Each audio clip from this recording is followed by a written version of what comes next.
해보도록 할게요. 자, 그 중에 가장 대표적인 게 PCA, 즉 주성분 분석이라는 겁니다. 그래서 요거는 우리가 실습을 할 건데요. PCA는 Principal Component Analysis라고 그래가지고 이게 과연 우리가 요인 두 가지가 있어요. Factor Analysis라고 해가지고 요인 분석이 있고, 보통 논문에서는 Factor Analysis를 많이 하죠. 그래서 우리가 어떤 사람을 설명할 때 여러 가지가 있잖아요. 여러분, 제가 특히 이제 연인들, 특히 남자분들은 많이 공감하실 거예요. 여자친구나 애인이, 그쵸? 아니면 부인께서 내가 어디가 좋아? 그렇게 딱 물어보면 그게 딱 지정해 줬으면 좋겠어요. 한 2개나 3가지. 그게 맞는 거죠. 좋아하는 이유가. 근데 그게 10가지 돼봐. 그러면 여러분은 몇 개나 될 수 있을까요? 역으로 한번 해보세요.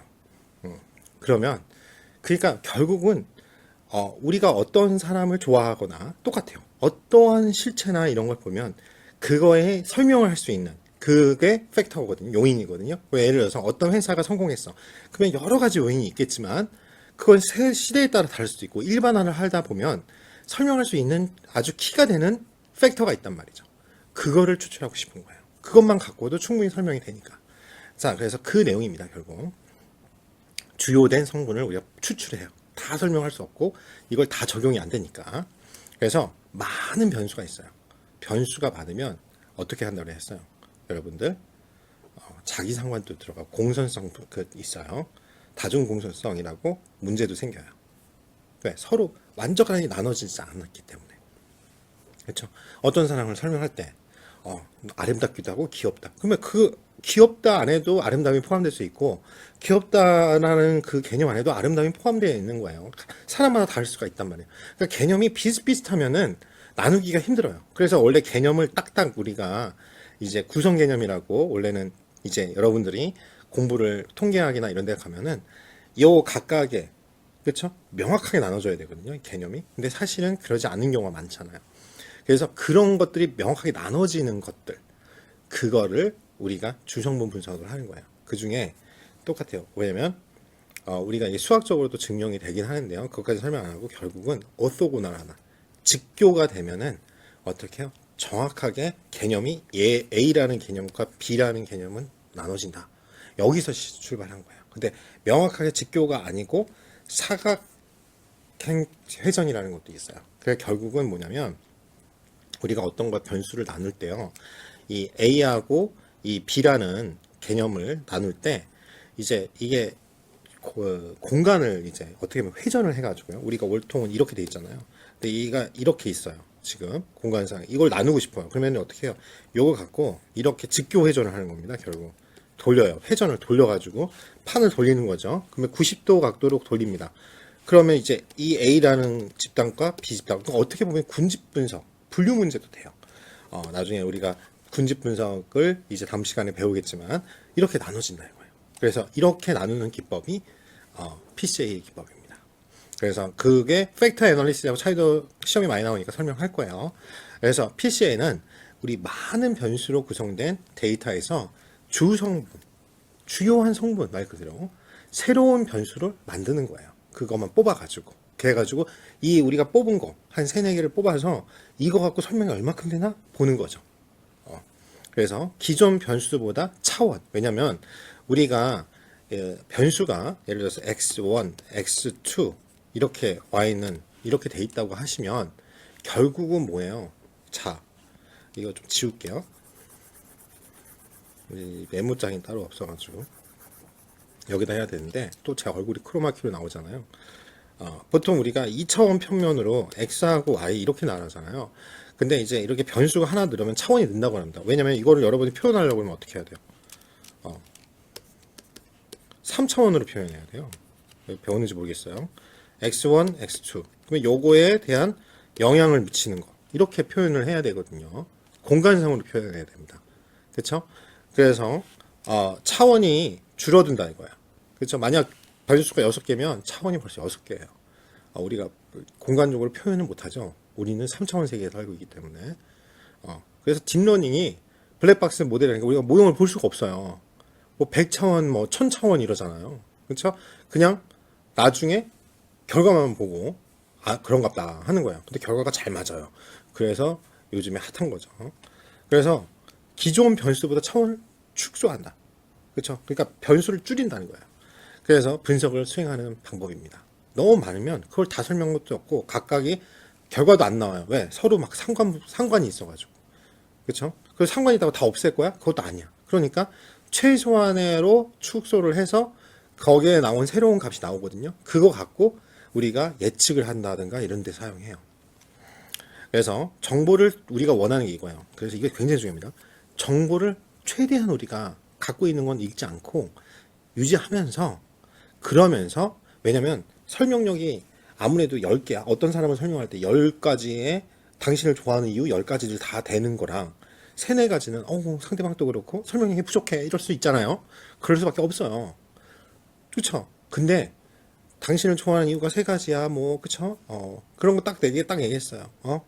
얘기했는데 그게 결국은 80% 90% 설명하면 좋은 모델인 거죠. 일반화를 할 수 있고 그래서 정보를 최대한 유지하면서 변수 사이의 관련성을 분석. 그래서 해석 가능한 적은 개수로 많은 거. 우리에게 효율성 아니에요. 새로운 변수로 자원을 축소하는 게 바로 PCA 분석이다. 그래서 설문지 데이터가 있는데 X1에서 X 10개. 그러면은 벌써 10개의 변수가 있는데 이걸 P1, P2의 2개로 줄이는 경우 이렇게 생각하시면 돼요. 그러면 이 2개로 줄였잖아요, 지금. 이렇게 지금 제가 X1, X2 이렇게 2개로 다 설명을 하겠다. 근데 이게 90% 이상 설명한다. 아주 좋은 모델이죠. 그렇죠? 그래서 이걸 주성분은 P1, 이거 주성분2는 P2 이렇게 보통 나타냅니다. 그러면 보통 이제 그림상으로 어떻게 되냐면 이렇게 직교하는 모양이 나올 겁니다. 그렇죠? 이렇게 회전하기 때문에 주성분1은 데이터의 분산을 가장 많이 설명할 수 있는 것을 선택하고 두 번째는 거기서 수직인 성분 여기 그쵸? 오토고널이라고 해요. 수직인 성분을 만드는 방법. 그렇죠? 그래서 주성분 P1과 P2는 서로 수직합니다. 그래서 다중공소성 서로 겹치는 것들 그렇죠? 아까 말한 것처럼 예를 들어서 아주 그냥 대표적인 거로 파란색과 푸르 검은색, 푸르딩딩 뭐 그렇지 우리 저는요 푸르면서 흰색 말이 옛날에 알았는데 거무티티 좀 아무튼 검은색인데 푸르검 그쵸? 아무튼 지금 막 억지로 막 하려니까 생각이 안 나는데요. 그러니까 약간 코발트색 그래야 되나? 아무튼 파란색인데 약간 검정색 띠던가. 그러면은 같은 색깔이어도 그쵸? 명확하지가 않죠. 보색이 명확하죠. 빨간색, 파란색 그쵸? 명확하게. 그렇게 돼야 된다. 즉 다중 공존성이 항상 있을 수밖에 없습니다. 우리가 이 현실 세계에서 어떤 이걸 설명하는 이유가 비슷한 게 많거든요. 그래서 명확하게 흑백 놀이처럼 딱딱 나오는 게 몇 개 없어요. 결국 그걸 찾으라는 거예요. 그래야지 설명이 명확하니까. 그렇죠? 그래서 이거는 수직이니까 명확해요. 다른 것들은 다 자기 상관이 있습니다. 마치 타임 시리즈처럼. 그래서 분산의 크기를 잘 보시면 주성분 Y1은 당연히 Y2보다 분산이 커요. 거의 몰려 있으니까. 그리고 나머지는 여러 개가 있으면 그 P의 주성분을 YP라고 이렇게 표현합니다. 그래서 각 주성분과 요거랑은 서로 공통점이 없죠. 직교하니까. 그래서 공분산은 0입니다. 이게 또 가끔 말문제로 나와요. 그래서 총 분산 중에서 K번째까지 주성분이 있어요. 그 누적한 분산의 비율을 기준으로 주성분 수를 결정합니다. 그러면 자, 제가 이렇게 이론을 쫙 설명을 했잖아요. 근데 시험에서는 결과값으로 나오거든요. 이거 해석해라. 그러니까 여러분들 실습을 하는 거예요. 그리고 실습을 하면 이해가 됩니다. 그렇게 꼭 실습을 해주시고 만약 이 시험을 안 보시더라도 뭐예요? 실습 만약 하기 귀찮으시면 눈으로만으로도 보세요. 우리 시험에 나오니까 우리 시험에도 그렇죠? 기말고사에 나오니까 그 결과가를 잘 보세요.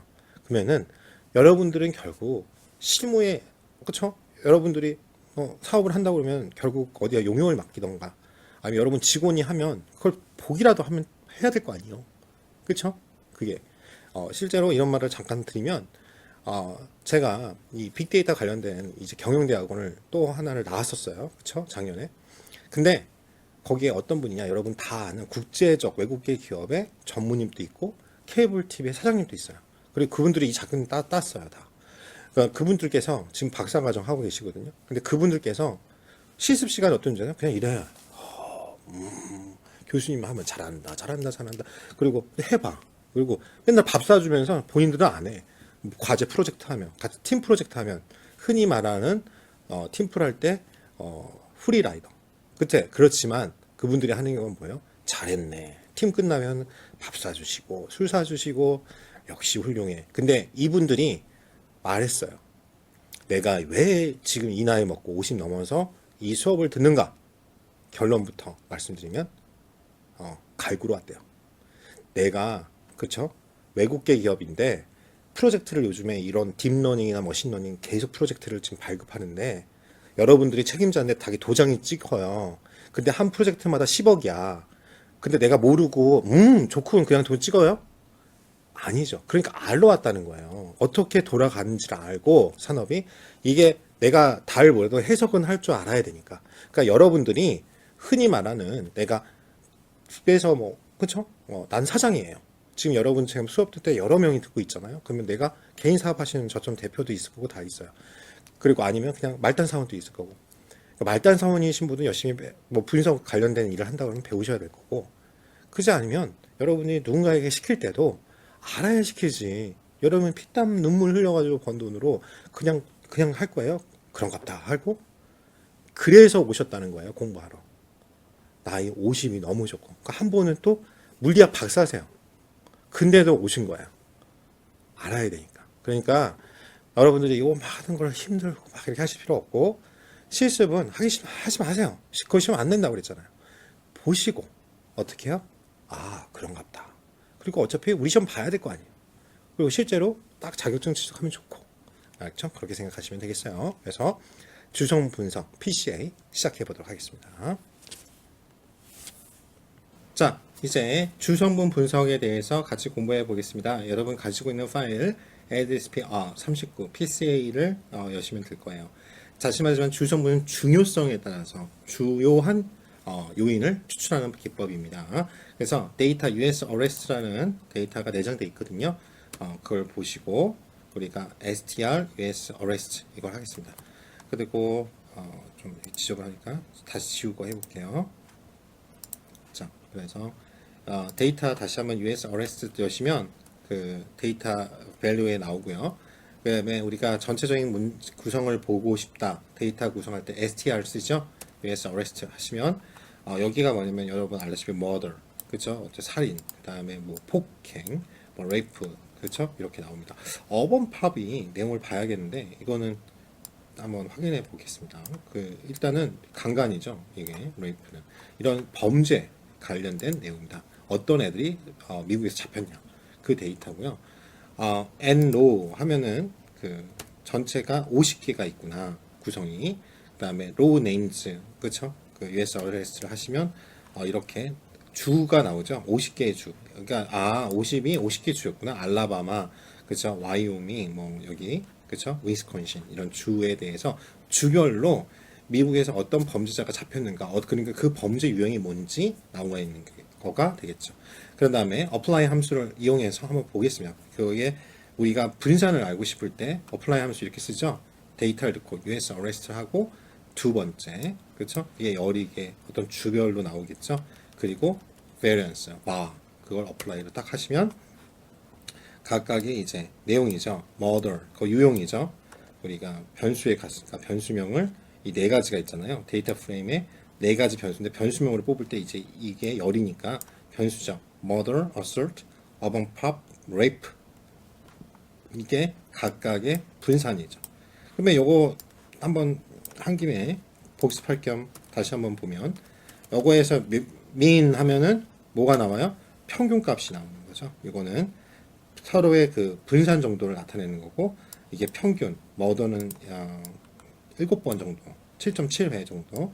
폭력이 많네요. 그리고 아이고 여기 성폭력도 강간도 범죄도 21건이 되네요. 그렇죠? 자, 그때 우리가 주성분 분석하는 주요한 명령문이 있습니다. PR 컴프입니다. 그래서 요거는 시험에도 가끔 나왔어요. 그래서 여러분들이 기억하셔야 되는데요. 뭐냐면 PR 컴프 이 명령문에다가 우리가 어떻게 표준화하는 게 뭐예요? 평균이 0이고 우리가 분산이 1인 걸로 이거를 만들어서 우리가 주성분으로 우리가 표준화한 상태의 데이터를 주성 분석으로 넘겨야겠죠. 그래서 US arrest는 이거는 데이터고요. 센터가 true, 스케일이 true 이렇게 하는 겁니다. 왜 이 스케일을 조절해 준다 이런 뜻 아니에요. 스케일이 단위니까 단위를 평준화하게 만드는 게 우리가 뭐였어요? 표준화였죠. 그래서 센터 값은 true, 즉 중심, 즉 평균이 0이고 센터가 t란 뜻이고 분산이 1인 걸로 설정을 해주겠습니다. 그걸 US arrest PCA라는 변수에다가 새로 만들어 드리겠습니다. 그러니까 우리가 그랬잖아요. 어떠한 변수가 많이 있는데 그거를 줄여서 차원을 축소해서 뭐예요? 하나의 새로운 변수로 만든다. 그게 US arrest PCA라는 변수로 만든 겁니다. 자, 그런 다음에 우리 여기다가 이름이 뭐가 있는지 알고 싶어요. names 하면은 그쵸? deviation, standard deviation 약자겠죠. rotation, 회전했을 테니까 이게 직교 회전이라고 그랬죠. center scale, 분산이, 그러니까 평균이 1이고 분산이 스케일이고 x 값들이 있겠구나. 그 다음에 이제 중요한 건 summary 하시면 됩니다. summary 하시면 내용이 나옵니다. 자, 이게 있으니까 여기서 여러분들이 중요한 게요. standard deviation은 이제 표준 오차, 그거고 PC 1, 2, 3, 4 이제 이게 주요 요인이 네 가지로 지금 나눠진 거예요. 근데 여기 보세요. PC 1 이게 이제 시험에 나온 적이 있거든요. 요 두 개 갖고 몇 퍼센트 설명할 수 있냐 이게 이거예요. proportion over the variance가 이게 0.6이라는 거는 요 주 요인 첫 번째 갖고 전체 62%를 설명이 가능하다 이거예요. 이게 중요성이 이거예요. 그러니까 이거는 cumulative proportion 하면 전체에 더한 거잖아요. 누적이잖아요. 누적 확률이니까 0.6이겠죠. 그 다음에 PC2를 볼게요. PC2면 두 번째 주요 요인이잖아요. 자, 여기까지가, 여기 보세요. 이거는 24%를 설명하는 거예요. 그쵸? US arrest를. 근데 이제 0.6에다 0.2474를 더하면 0.867죠. 즉, 이 PC1하고 PC2까지를 우리가 이게 직교할 거예요. PC1하고 PC2는 이거 갖고 86.75%를 설명이 가능하다 이런 뜻이에요. 이런 게 시험에 나온다 이거예요. 알았죠?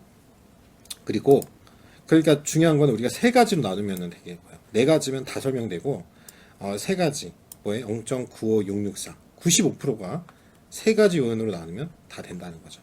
자, 이게 만약 PC1은 어떻게 구성되어 있냐 이걸 보시려면 프린트를 하시면 돼요. US arrest PCA를 프린트 딱 하잖아요. 그러면 이게 나와요. 로테이션 해가지고 한 값, 즉 직교 회전 해가지고 한 값이 나옵니다. 자, 그 값이 우리가 네 가지 요인이 있었잖아요. murder, assault, urban pop, rape 이 네 가지가 있죠. 근데 PC1의 주 요인이 이렇게 네 가지, 그렇죠? 이렇게 네 가지 요인들이 있다.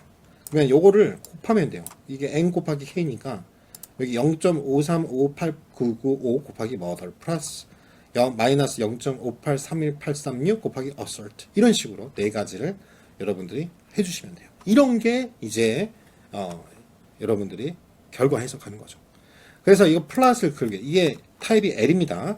왜냐하면 L자형으로 생겼기 때문에 그래요. L자형을 보여줘라. US arrest PCA를 L자형으로 보여달라 이거예요. 그러면 지금 이게 겹쳐 반으로 아까 나눈 게 계속 들어가 있어서 그러는데요. 요 위에 거는 보실 필요 없고 밑에 US arrest PCA만 보시면 이게 어떻게 L자형으로 지금 떨어지는 거 보이시죠? 분산이 뚝뚝 떨어져요. 즉 여기까지만 해도 95% 이상을 설명한다. 그래서 세 번째 세 가지로 나눠도 충분하죠. 이런 식으로 여러분들이 보시면 낙차가 엄청 크죠.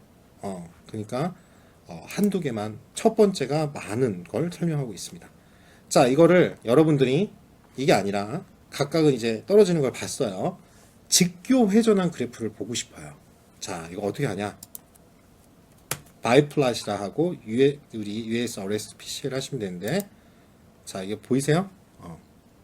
보시면 어떻게 돼 있어요? 여기 PC1, PC2가 있죠. 즉 두 개의 직교한 거 중요한 우리가 이게 아까 보면 85% 가까이 설명이 됐어요. 그리고 거기에 네 가지 우리가 분해하는 네 가지 요인이 있었죠.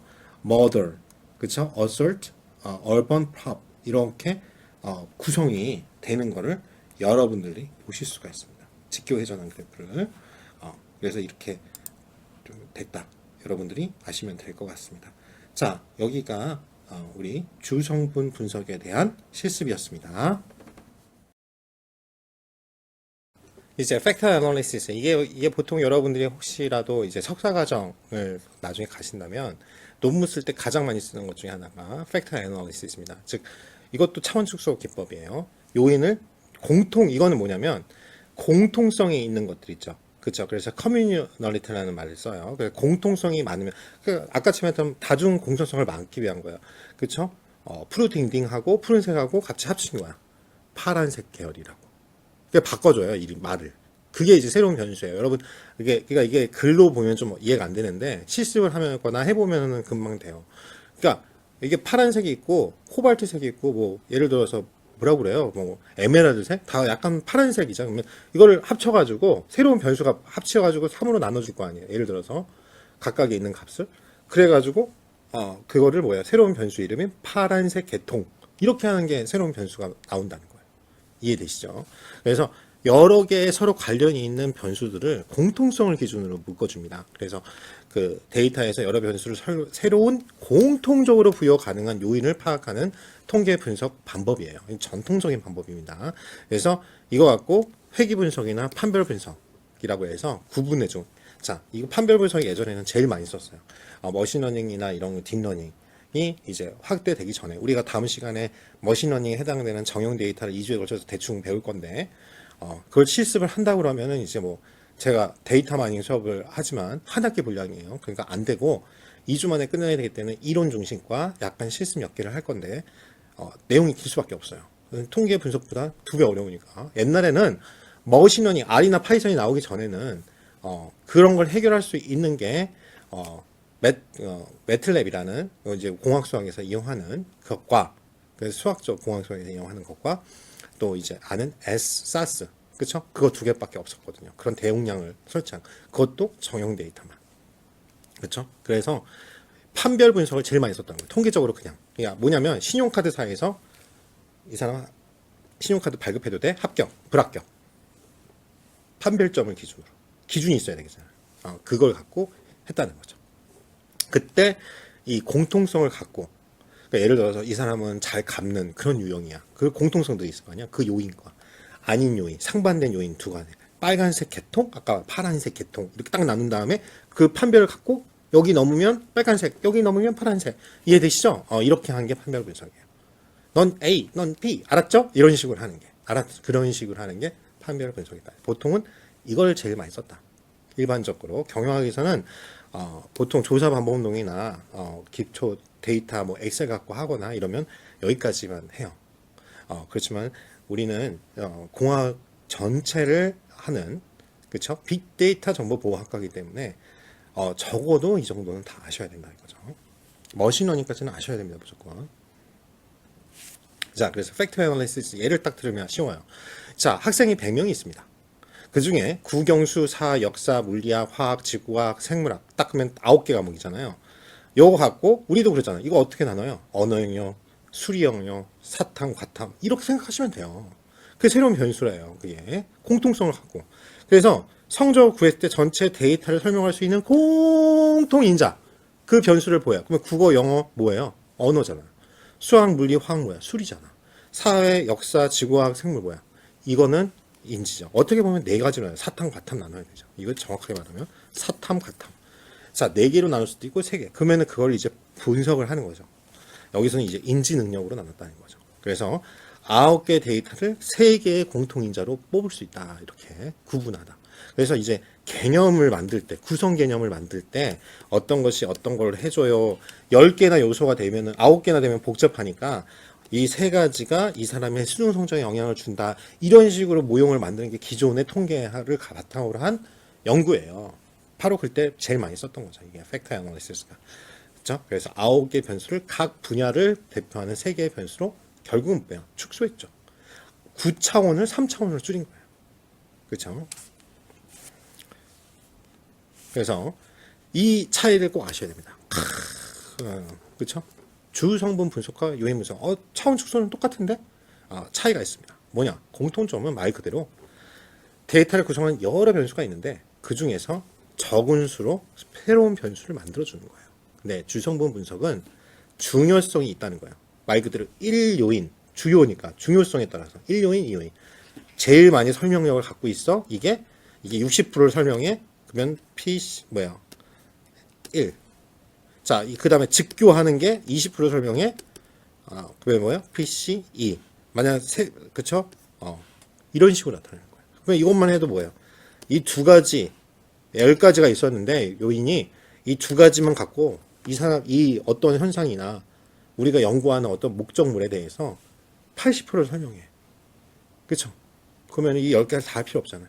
이 순서예요. 즉, 중요도 순서라 이거예요.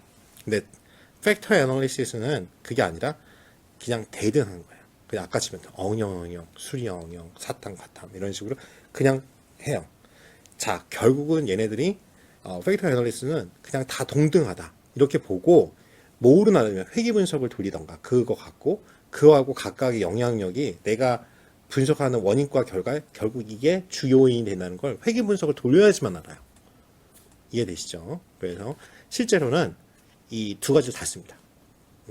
그렇죠? 우리가 처음에는 팩터 애널리시스에서 동등하다로 가정하고 한고 그 다음에 결국은 우리가 회귀 분석 돌릴 때요 주성분 분석을 한 것 같고 이용합니다. 그 직교 회전해서 돌려요. 그 중에 결국 한 번, 두 번 절차를 하는 거죠. 단계별로. 너무 많으니까 변수가 줄이고, 그죠? 동등하게, 그쵸? 가중치를 안 주고 쫙 뽑아요.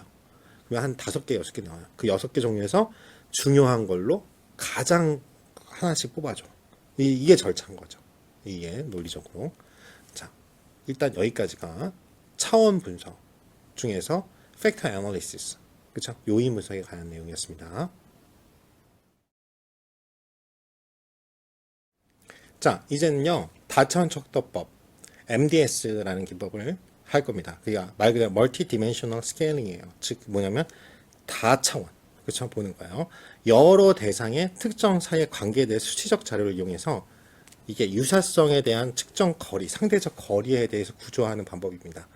아주 나중에 이제 딥러닝 쪽 가시면 어떤 개념이 있냐면요. 이 연관 분석이나 유사도 분석을 갖고 추천 시스템이 다 여기서 나왔어요. 그렇죠? 그리고 우리가 혹시 마케팅에 대해서 공부를 하시는지 모르겠는데 경영학에서요. 어떤 사람들을 군집하게 될 때 군집 분석이라는 걸 제일 많이 쓰거든요. 실제로 비즈니스 애널리틱스나 이런 데 보시면. 왜냐면 우리가 소비자를 군집으로 나눠서 거기에 맞게끔 우리가 광고나 선정, 홍보를 해야 되잖아요. 그럴 때 군집 분석이라는 걸 쓰는데요. 그때 쓰는 개념 중에 포지셔닝이라는 게 있습니다. 사람들이 우리의 상품에 대해서 어떻게 생각하고 있는가. 그쵸? 그때 그 포지셔닝 맵을 만들 때 가장 많이 쓰는 게 이 MDS, 다차원 척도법이에요. 즉, 어떤 사람과의 생각이나 아니면 실제로는 두 가지가 있죠. 계량적일 경우에는 얼만큼 이 물건과 상품하고 유사한지 이해되시죠? 그런 걸 판단할 때 쓰는 게 MDS입니다. 그래서 이 MDS는 보통 저도 그렇고 사실 R이나 이런 거 공부하기 전에는요 그냥 말로만 들었어요. 이런 게 있다. 근데 그래서 대부분 또 R 강의하거나 특히 ADSP 강의하는 중에서는 이 MDS를 잘 안 가르치시더라고요. 그래서 제가 이번 실습에 넣었습니다. 짧게 했어요. 그래서 개체 간 유사성의 측도값을 활용하고요. 저차원의 가시적 공간에 우리 한번 표현합니다. 그래서 이거는 그냥 EDA랑 똑같아요. 데이터 시각화 툴이라고 보시면 돼요. 어떻게 보면. 그래서 딱 명확하게 보여주는 거죠. 사람들이 군집이 이렇게 했고 이렇게 보입니다라고 우리가 해석해서 어떠한 본격적인 원인과 결과를 나타내는 회귀 분석이나 다른 분산 분석이나 이런 걸 하기 전에 사용하는 아주 유용하다. 그렇죠? 그 절차로 보통은 이걸로 안 하고 상관 분석이나 타임 시리즈나 보통 하는데 저는 이 MDS를 가끔 써요. 그러면 설득력이 높아집니다. 어쨌든 그 사람들은 처음 보는 건 신기하거든요.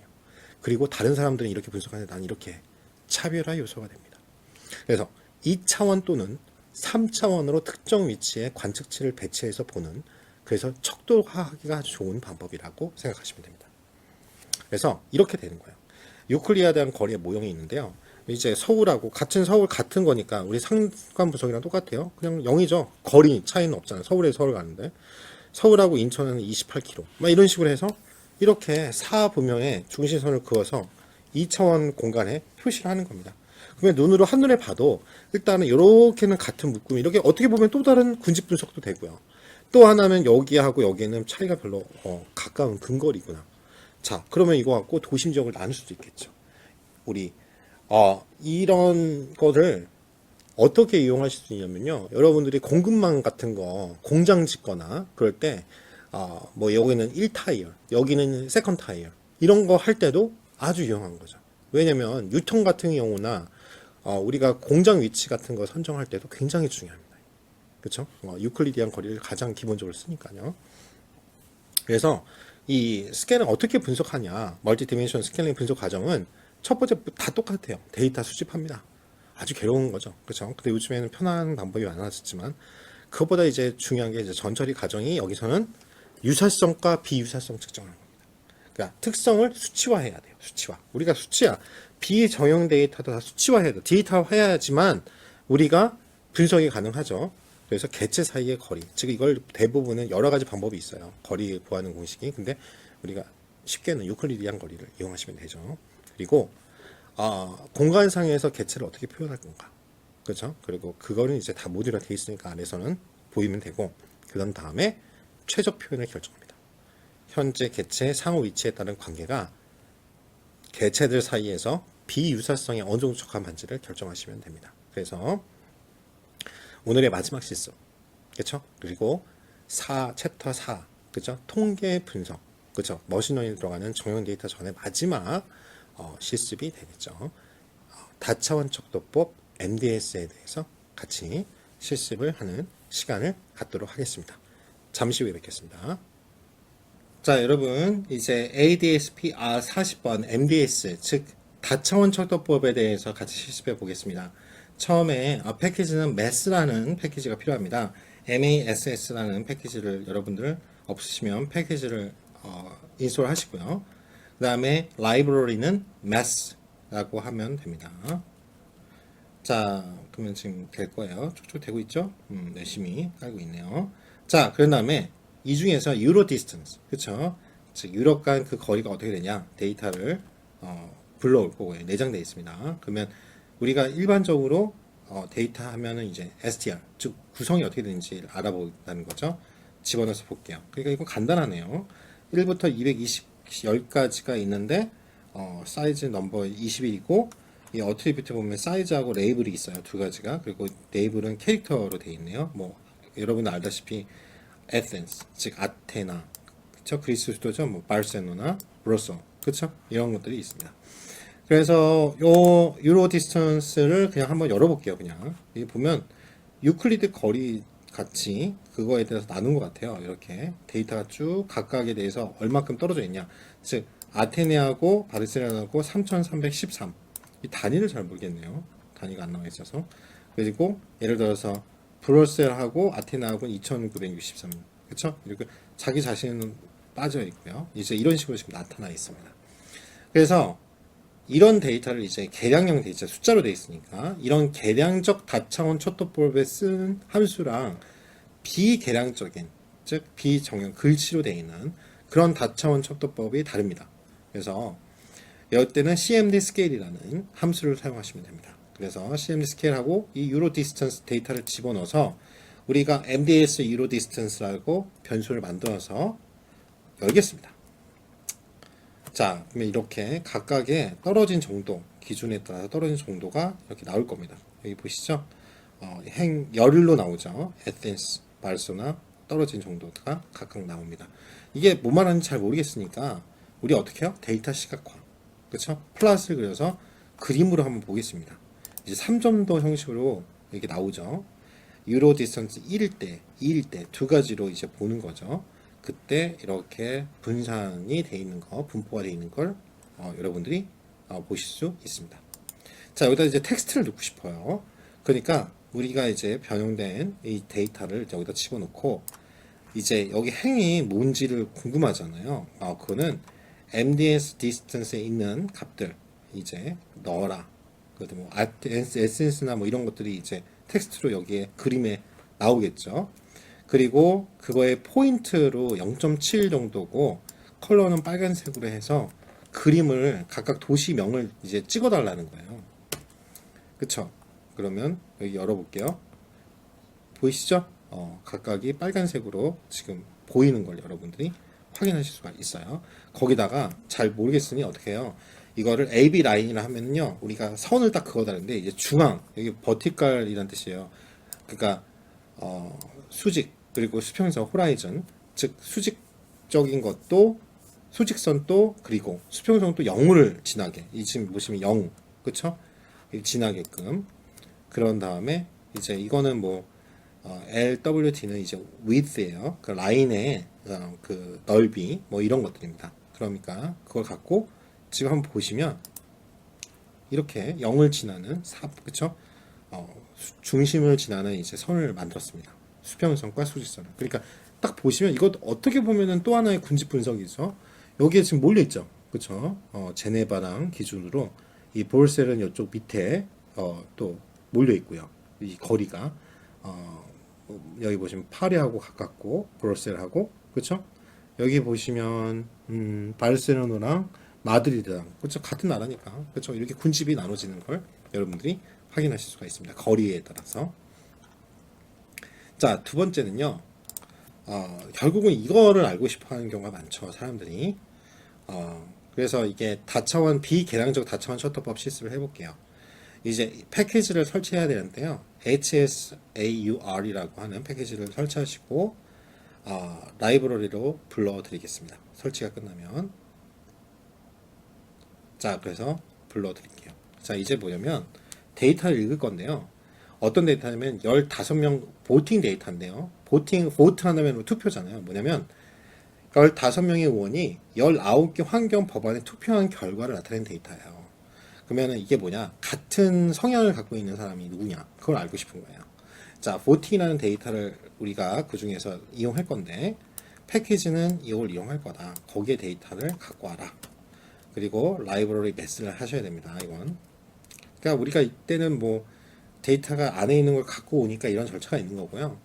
나중에 여러분들이 갖고 있는 데이터가 CSV 파일로 있으면 우리 파일 리드, 그쵸? 파일 읽어가지고 이렇게 동일하게 하시면 돼요. 자, 그 다음에 보팅이라는 데이터를 보니까 지금 이렇게 구성이 되어 있어요. 그쵸? 자, 뭐냐면 요거 잘 해석해 보세요. 자, 헌트라는 애가 자기 자신이니까 그냥 0일 거고요. 이 헌트가 샌드맨하고 보니까 8이라는 게 있어요. 이게 뭐냐? 그래서 제가 적어놨죠. 19개 법안을, 그러니까 내용을 좀 아셔야 돼요. 데이터의 내용을. 법안이 발의가 됐는데 그 중에 8개 법안에 같이 투표한 거예요. 그러니까 성향이 약간 비슷하겠죠. 예를 들어서 헌트하고 하워드 같은 경우는 완전히 같은 당인가 봐요. 19개 중에 15개를 동의했고, 여기 더 심해요. 샌드맨하고 하워드는 19개 법안 중에 17개를 같이 동의한 거예요. 무슨 말인지 알겠죠? 즉 제출된 법안에 대한 의원들의 성향을 나타냅니다. 자, 그럼 이걸 한눈에 보고 싶어요. 자, ISO는 국제 기준의 MDS 그거죠. 요거를 voting이라는 걸 여기다 집어넣고 MDS voting이라고 이 비계량 다차원 셔터법에 집어넣겠습니다. 그러면 이렇게 지금 이니셜 밸류는 15개로 시작해서 5번 아이터레이션이라고 하죠. 5번을 해보고 마지막에 이렇게 나온다. 그렇죠? 보통 평균적으로 사람들이 9.8 정도, 19개 중에서 9.8 정도가 평균적으로 이제 한다. 같이 동의를 한다. 그런 뜻이고요. MDS 보팅을 이렇게, 그쵸? 스트레스 강조가 이렇게 나오죠. 그리고 이제 포인트별로 각각을 찍은 겁니다. 이게 1사분면, 2사분면에. 자, 그래서 이거를 그래프로 표현해 보겠습니다. MDS 포인트, 요 컴마 1이잖아요. 요거 1열을 x로 놓고, 자, 이거냐면 차원으로 나타내는 거니까. 그 다음에 y축을 우리가 이 두 번째 열을 나온 값, 그쵸? 그걸 집어넣겠습니다. 그래프로 표현하기 위해서 2차원 표면으로. 그래서 플랫, 그러면 점으로 표시되겠죠? 그런 다음에 똑같이 텍스트를 여기 그림에다가 넣겠습니다. x, y에다 넣을 거고, 레이블스는 컬럼 네임, 보팅한 컬럼 네임으로 이거를 여기다 집어줘, 레이블에다 집어줘. 그래서 텍스트로 보여줘, 이거잖아요. 그래서 나오면 여기다 컬러도 좀 넣을까요?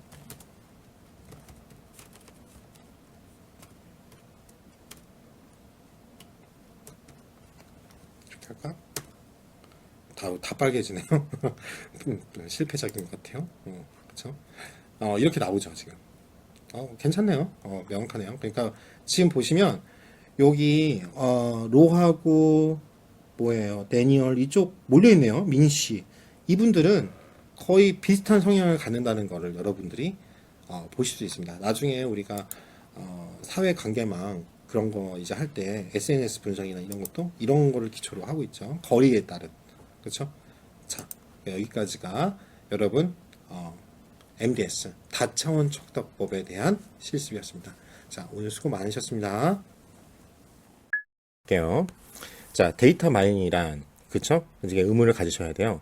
대용량 데이터에서 우리가 이거죠. 우리가 항상 패턴을 쭉 보고 파악하거나 우리가 이겁니다. 예측을 하기 위해서 데이터를 자동으로 분석해서 의사결정에 활용하는 방법이 바로 데이터 마이닝입니다.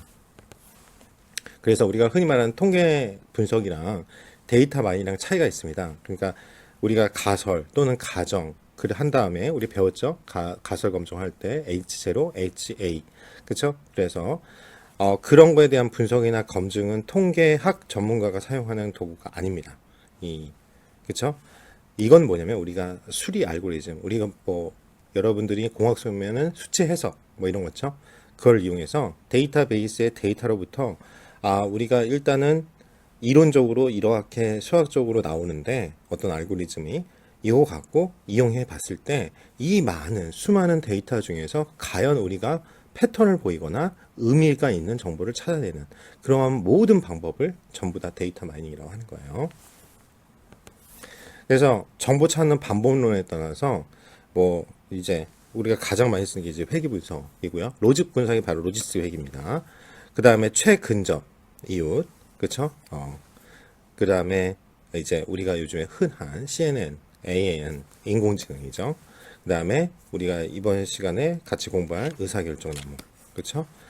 그리고 이제 K-민즈, 군집 분석, 그쵸? 그 다음에 연관 분석. 이건 이제 14주차에 같이 공부를 할 겁니다. 인공지능이랑. 그래서 간단하게 언급만 다음 주에 할 거예요. 그래서 제가 결론적으로 벌써 말씀드리면 시험에서 이번 13주차, 그리고 다음 주에 배우는 14주차가 실제 3과목 ADS-B 시험에서는 50%가 넘게 나옵니다. 그렇죠. 3과목에서. 그리고 저희 시험에도 그렇게 동일한 비율을 나올 겁니다. 13, 14주차를 잘 정리하시기 바랍니다. 그래서 보고서 여러분들 하는 것들 잘 정리를 하기 바랍니다. 자, 그래서 데이터 마이닝의 개요를 보면 특징은 우리가 어떤 분석 대상이 있어요. 그러면 그 활용 목적이나 표현 방법에 따라 사용하는 분야가 매우 다양합니다. 그래서 우리가 데이터 시각화 분석을 해요. EDA라고 했죠. 한번 보는 거예요. 그 다음에 우리가 가장 많은 게 분류 문제죠. Classification. 그 다음에 이제 군집을 나누는 게 클러스터링 또는 forecasting. 우리가 예측하는 거. 이런 것들에 다양하게 어떻게 사용하느냐에 따라서 목적에 따라서 다른다. 그래서 데이터 마이닝 도구가 매우 다양하고 체계화되어 있어서 도입 환경에 적합한 제품을 선택 활용이 가능해졌습니다. 이미 머신러닝이라는 것 자체가 제가 그림을 하나 어차피 인공지능 할 때 나오겠지만 우리가 이 머신러닝이라는 것 자체는 예전부터 있었습니다. 대기업에서나 썼어요.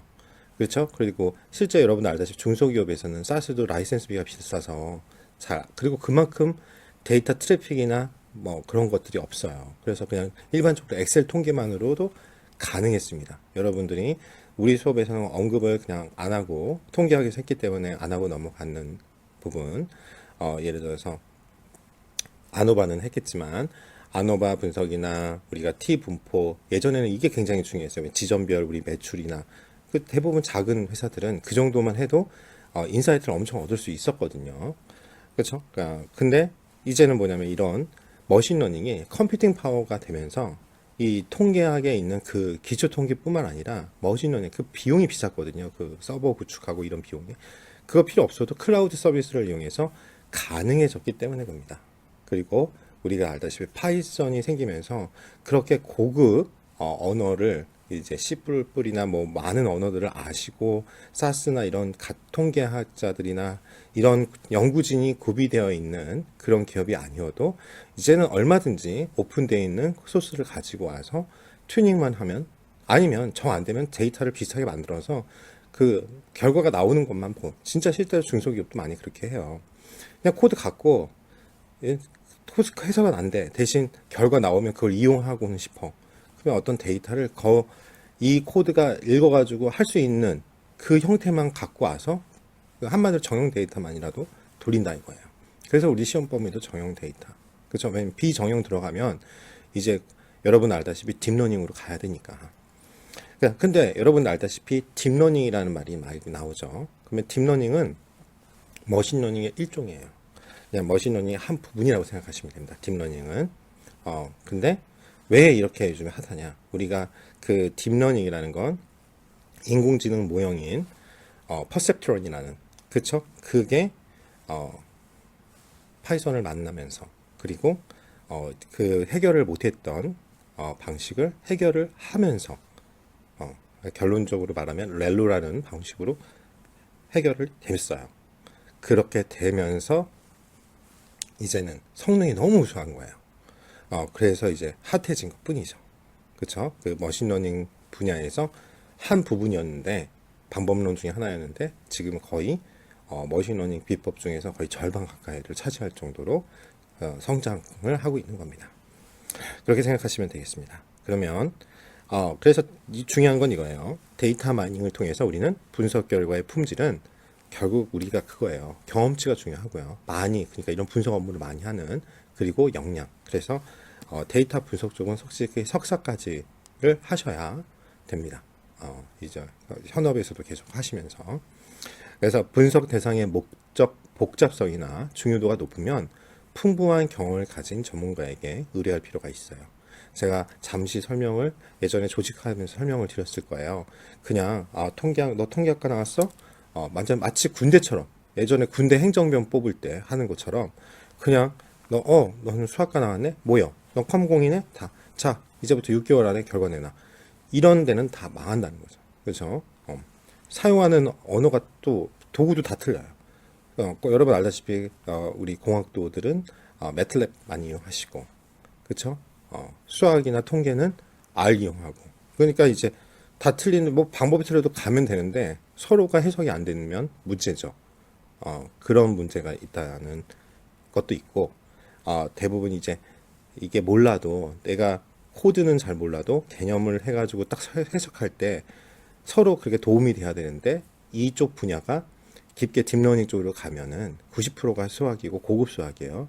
선형 대형뿐만 아니라 대부분 예를 들어 최적화만 해도 라그랑지안이나 라그랑스 함수나 모든 것들을 많이 써야 된단 말이에요. 그러니까 최소 석박사 이상이 갖고 있는 인력이 있어야 된다는 거죠. 근데 그런지 못하는데 불구하고 그냥 흔히 말하는 그냥 군대에서 했던 것처럼 한다. 결과가 안 나와요. 그렇죠? 결과가. 왜냐면 데이터 선별 마이닝부터 실패하는 경우가 많아서 그렇거든요. 그래서 이런 복잡도가 있거나 중요도가 높으면 결국 의뢰하면서 같이 옆에서 배우는 그런 것이 필요합니다. 그래서 이제 비즈니스 관점이에요. 이게 문제죠.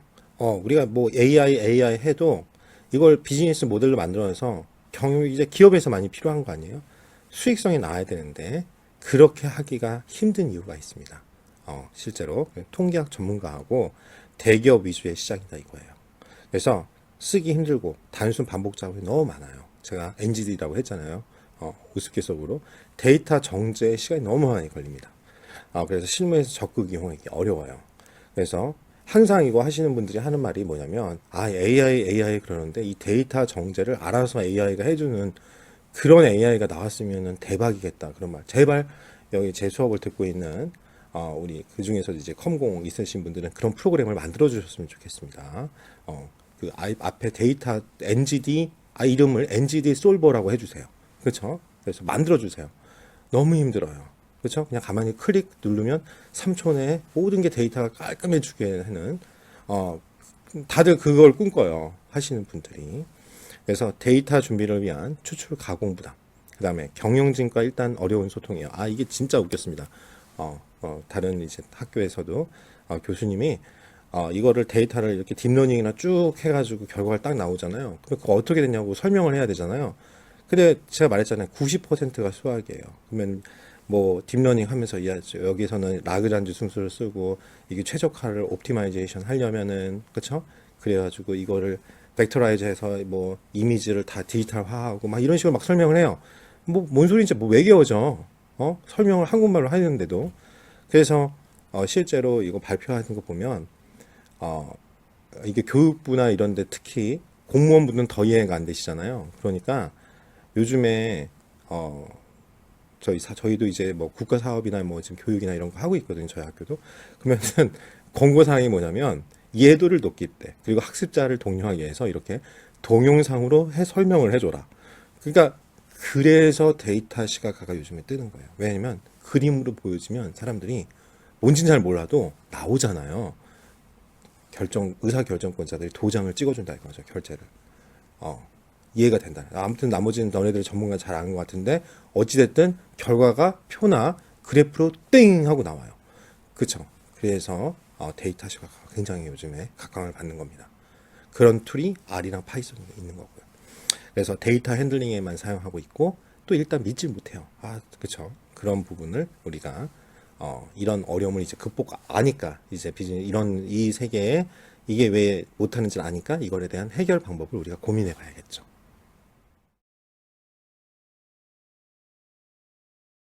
그래서 우리가 데이터 마이닝 추진 단계는 이건 시험에 많이 나오면 딱 봐도 객관식 문제로 내기 너무 좋지 않습니까? 이게 우리 시험이 별로 그 난이도가 높지 않은데도 불구하고 범위가 너무 넓고 뭐가 나올지 모르고 이런 게 단답형으로 뚝 중간에 여기 뭐냐 이런 식으로 나오면 나와요 가끔. 그렇죠? 여러분 이제 예상 출제 문제나 이런 데 보면은 그래서 만만한 시험은 아니라는 거죠. 그렇죠? 너무 범위가 나오니까. 그렇지만 하나하나 그래서 정리를 여러분들에게 이렇게 해보라고 쳐보라는 거예요. 그래서 기억이라도 나니까. 그렇지? 그래서 처음에는 근데 쉬워요. 내용은 목적을 우리 다 똑같아요. 우리 데이터 기획했던 거랑 똑같아요. 목적을 정의하고 그 다음에 데이터 프리퍼레이션 준비해야죠.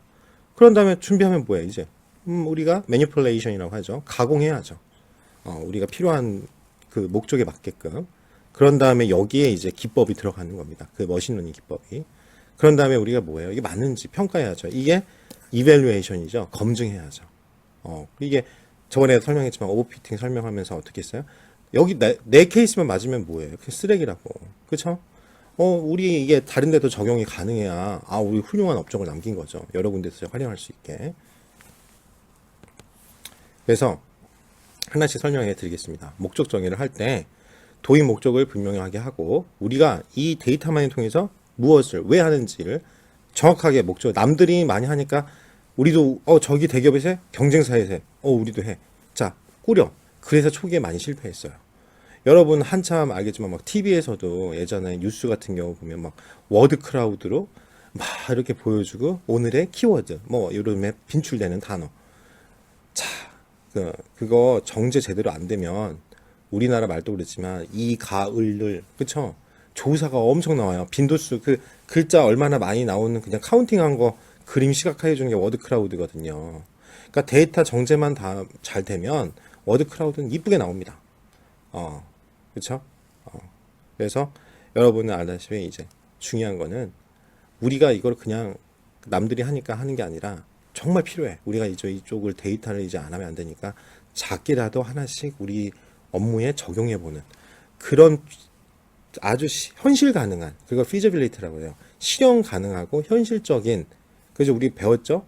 가장 필요로 하고 중요하고 지금 우선순위를 정할 때 그렇죠. 가장 쉬운 거 그거부터 하나씩 목적을 달성하는 게 중요합니다. 그래서 목적 정의 단계부터 시작을 해야 돼요. 이제 이해관계자라고 하죠. 그러니까 이걸 하게 될 때는 여러분이 제품을 만든다. 그러면 당연히 제품을 만드는 제품 설계하는 사람도 필요하고 디자이너도 필요하고 경영진 팔 사람 필요하잖아요. 마케터도 필요하고 이런 사람들이 다 어느 정도 동의하고 이해 가능한 그런 목적을 만들어서 실행을 해야 됩니다. 그래서 중요한 거는 바로 이 1단계부터 조언이라도 전문가가 참여하는 게 중요합니다. 그렇죠? 대부분 끝에 가가지고 이때 물어보거든요. 다 해놓고. 그러면 코멘트밖에 못해요. 그냥 여러분 첨삭하는 거예요. 빨간 줄. 그렇죠? 영어 첨삭하는 것처럼 이거 물음표 뭐 이해 안 되면 뚝뚝뚝뚝 다시 하세요. 그러면 다시 여기서부터 하는 거잖아요. 왜 그런 일을 하냐고요. 그렇죠? 그래서 데이터 마이닝 모델과 필요한 데이터를 정의하는 것이 바람직합니다. 그 다음에 데이터 프리퍼레이션. 데이터를 어떻게 준비할 거냐.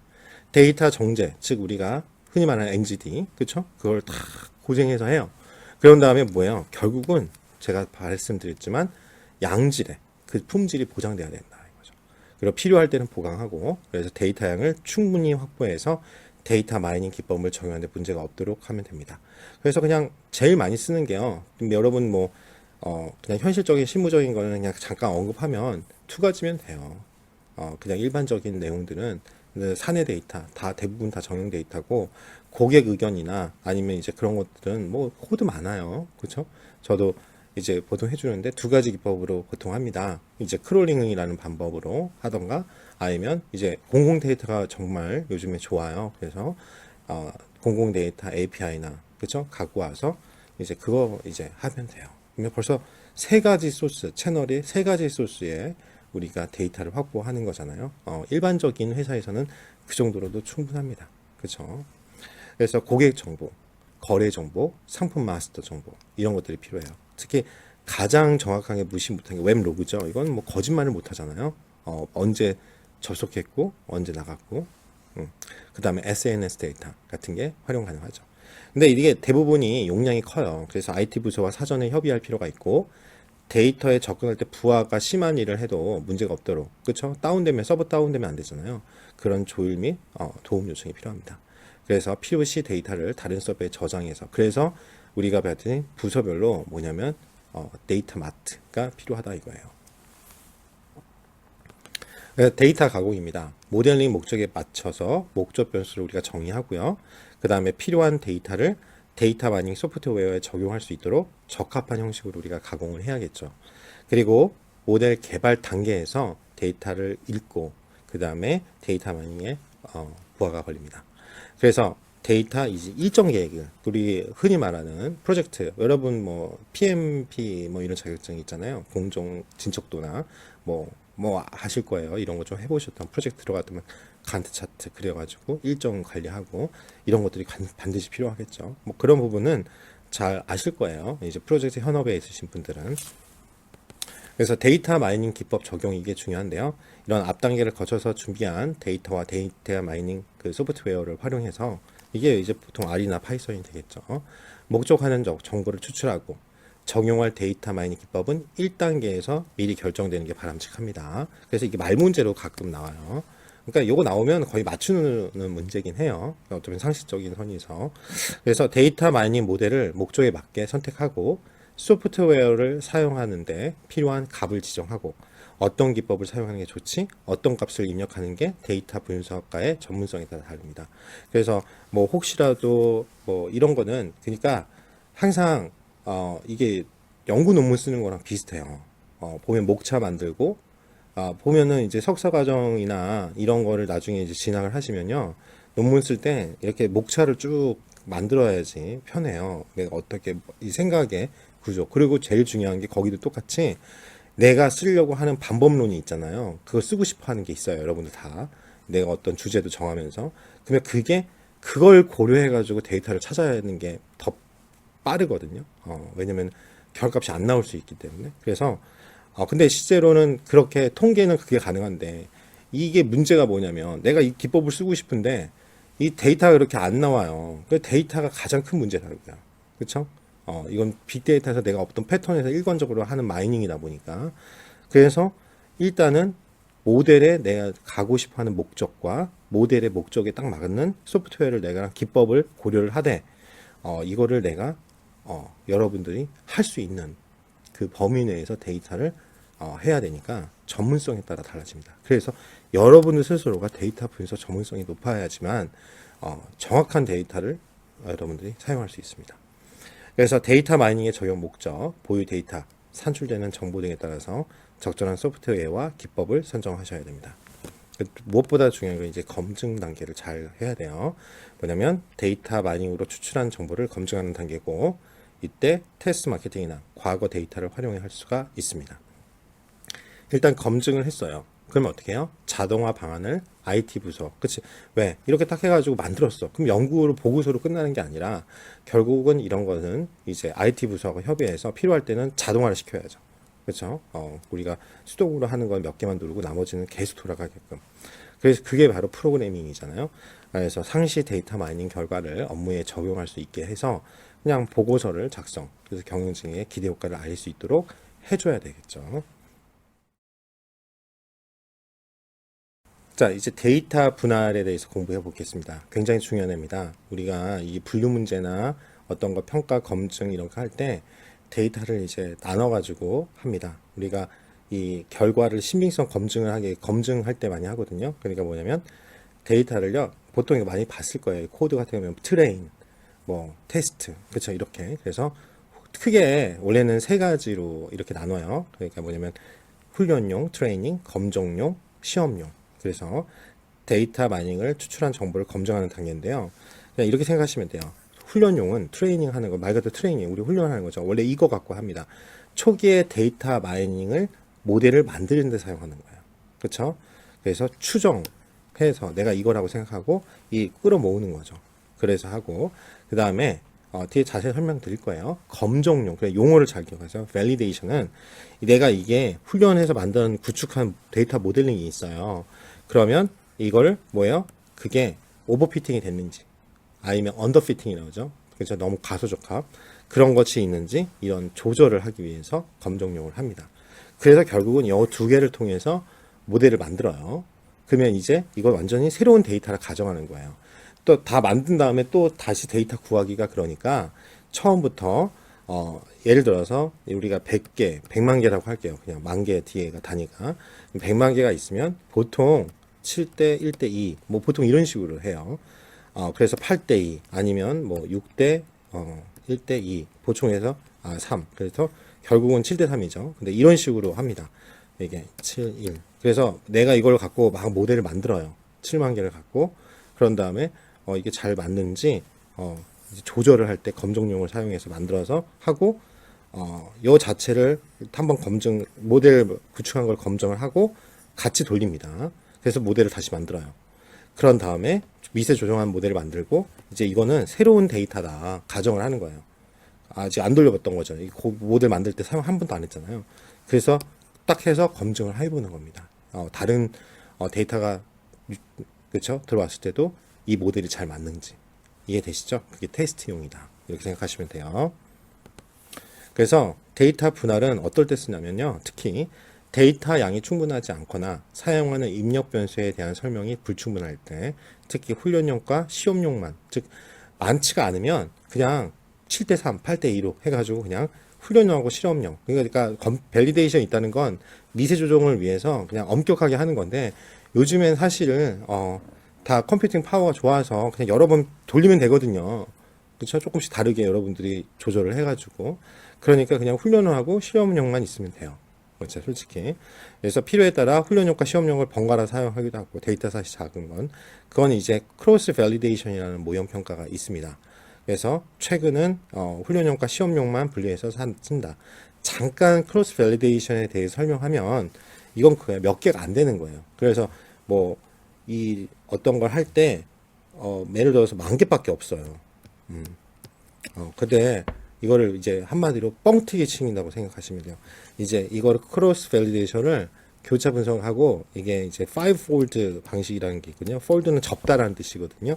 그러니까 어떠냐면 이거를 10,000개가 있잖아요. 그러면 10,000개를 이렇게 5등분, 보통 5개 n분등 해요. 이제 예를 들어서 2,000개. 각각 2,000개잖아요. 그렇죠? 2,000개. 하나 더 할까요? 2,000개.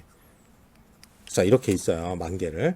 그러면 아까 지금 똑같이 이렇게 나눠보세요. 그렇죠? 그러면 여기는 테스트라고 가정을 하는 거예요. 자, 그러니까 횟수를 바꿉니다. 그러면 요게 몇 개요? 8,000개고 여기 2,000개잖아요. 그러면은 요 8,000개를 갖고 막 돌려요. 그래서 모형 1을 만듭니다. 그리고 요거 갖고 검증을 해요. 나머지 2,000개로. 이해되시죠? 그런 다음에 다시 이렇게 모형 하나 만들었고, 그러니까 이 모형을 그대로 복사를 여러 번 하는 거죠. 요거 갖고 다 이번에는 이 제일 밑에 거를 했잖아요. 이번에 요 밑 중간 거, 이거 좀 지정을 하니까 이렇게 할게요. 이 중간 그냥 어차피 거니까 요 위에 거를 할게요. 위에 거를 테스트라고 생각하고 나머지 8,000개 있죠? 그걸 또 이 8,000개만 구축할 때 막 써요. 훈련용으로. 그리고 2,000개는 나중에 이거 검증용으로. 그러면 봐봐요. 똑같은 10,000개인데 분할을 한 다음에 몇 번 돌렸어요? 5번 돌렸죠. 그래서 모형이 5번 돌렸으니까 결국 5번 테스트한 거잖아요. 그래서 거기서 좋은 거, 가장 성능 좋고 조절을 조금씩 했으니까 이거 어차피 다 랜덤하게 하는 거죠. 그러니까 내가 이게 변수가 적을 때 이런 식으로 방법을 우리가 나눠가지고 임의로 나누고 랜덤하게 나누고 무작위로 나누고 5번 보는 거예요 결국. 데이터가 충분하지 않으면 이런 방법도 씁니다. 가장 시험에도 옛날에 나온 적이 있어서 언급을 했습니다. 그래서 이거죠. 훈련용과 테스트용이 있어요. 그쵸? 그러면은 이렇게 우리가 주어진 데이터가 있습니다. X, Y가. 그러면 이제 X가 갖고 결국 우리가 아는 거는 이제 Y, 요를 여기까지를 딱 잘라서 이제 뭐 아까 7대 3을 할게요. 트레인 데이터하고 테스트 데이터를 나눠서 우리가 모델 예측을 성능을 검증하는 거고, 그래서 이렇게 그래서 우리가 목표로 하는 Y값 가 나오는지, 그럼 요거 테스트한 것도 똑같은 Y값이 나오는지 이렇게 해본다는 거죠. 그리고 일단은 트레이닝 데이터 갖고 우리가 일단 estimating, 그치? 어떤 걸 예측하거나 그런 거죠. 모델을 구축하고 그 모델이 맞는지를 테스트 데이터로 알고 싶다는 거죠. 결국은 이겁니다. 우리가 이런 훈련용 테스트 데이터를 갖고 알고 싶은 거는 결국은 우리가 추정하는 걸 y-hat이라고 했잖아요. 즉 이게 우리가 알고 있는 답, 그쵸? 알고 있는 답이 있는데 이게 내가 이 모델로 갖고 이 추정하는 y 밸류랑 이 프레딕트, 그쵸? y 밸류랑 테스트 데이터 y 밸류랑 결국은 그 오차가 있을 텐데 그 오차를 최소화하는 게 우리의 목표다는 거죠. 이해되죠? 그래서 요거 갖고 우리가 calculating training error using the y and y hat of the training data. 즉 이게 뭐냐면 여러분들이 이 훈련용 데이터를 갖고 이제 우리가 주어진 y, 그렇죠? 우리가 아는 값, 결과값과 내가 모델을 갖고 추정한 값, 그거를 이용해 가지고 트레이닝 에러를 하고요. 그 다음에 테스트 에러는 이거예요. 우리가 이제 이거는 현재 주어진 학습 모델로 만들어진 게 구축하는 거잖아요. 모델 구축하는 거. 이거에 대해서 학습 데이터가 적합하냐, 그걸 확인하는 거고, 이제 테스트 데이터에 있는 테스트 에러를 갖고는 뭘 하냐, 테스트 결과 나온 y값, 우리가 알고 있는 그 y값 결과값과 우리가 예측한 모델을 통해서 예측한 값을 갖고 거기 차이를 테스트 에러라고 하는데, 그걸 갖고 뭐야, 앞으로 새롭게 등장하게 될 데이터에 대한 예측 성능 평가, 그쵸? 그거를 하는 거다. 자, 이런 식으로 구조화를 여러분들 해서 이해를 하시면 좋겠습니다. 자, 그래서 데이터 마이닝 모형 평가는요, 데이터 마이닝 프로젝트의 목적과 내용에 따라 적합하는 모형이 다를 수가 있고요. 몇 가지 모형에 대한 중 어느 것이 적합한지 판단하는 가장 보편적인 기준은, 자, 저번에 말씀드렸지만 손익 비교를 해야 되죠. 내가 이 모델을 만들었는데 돈이 너무 많아.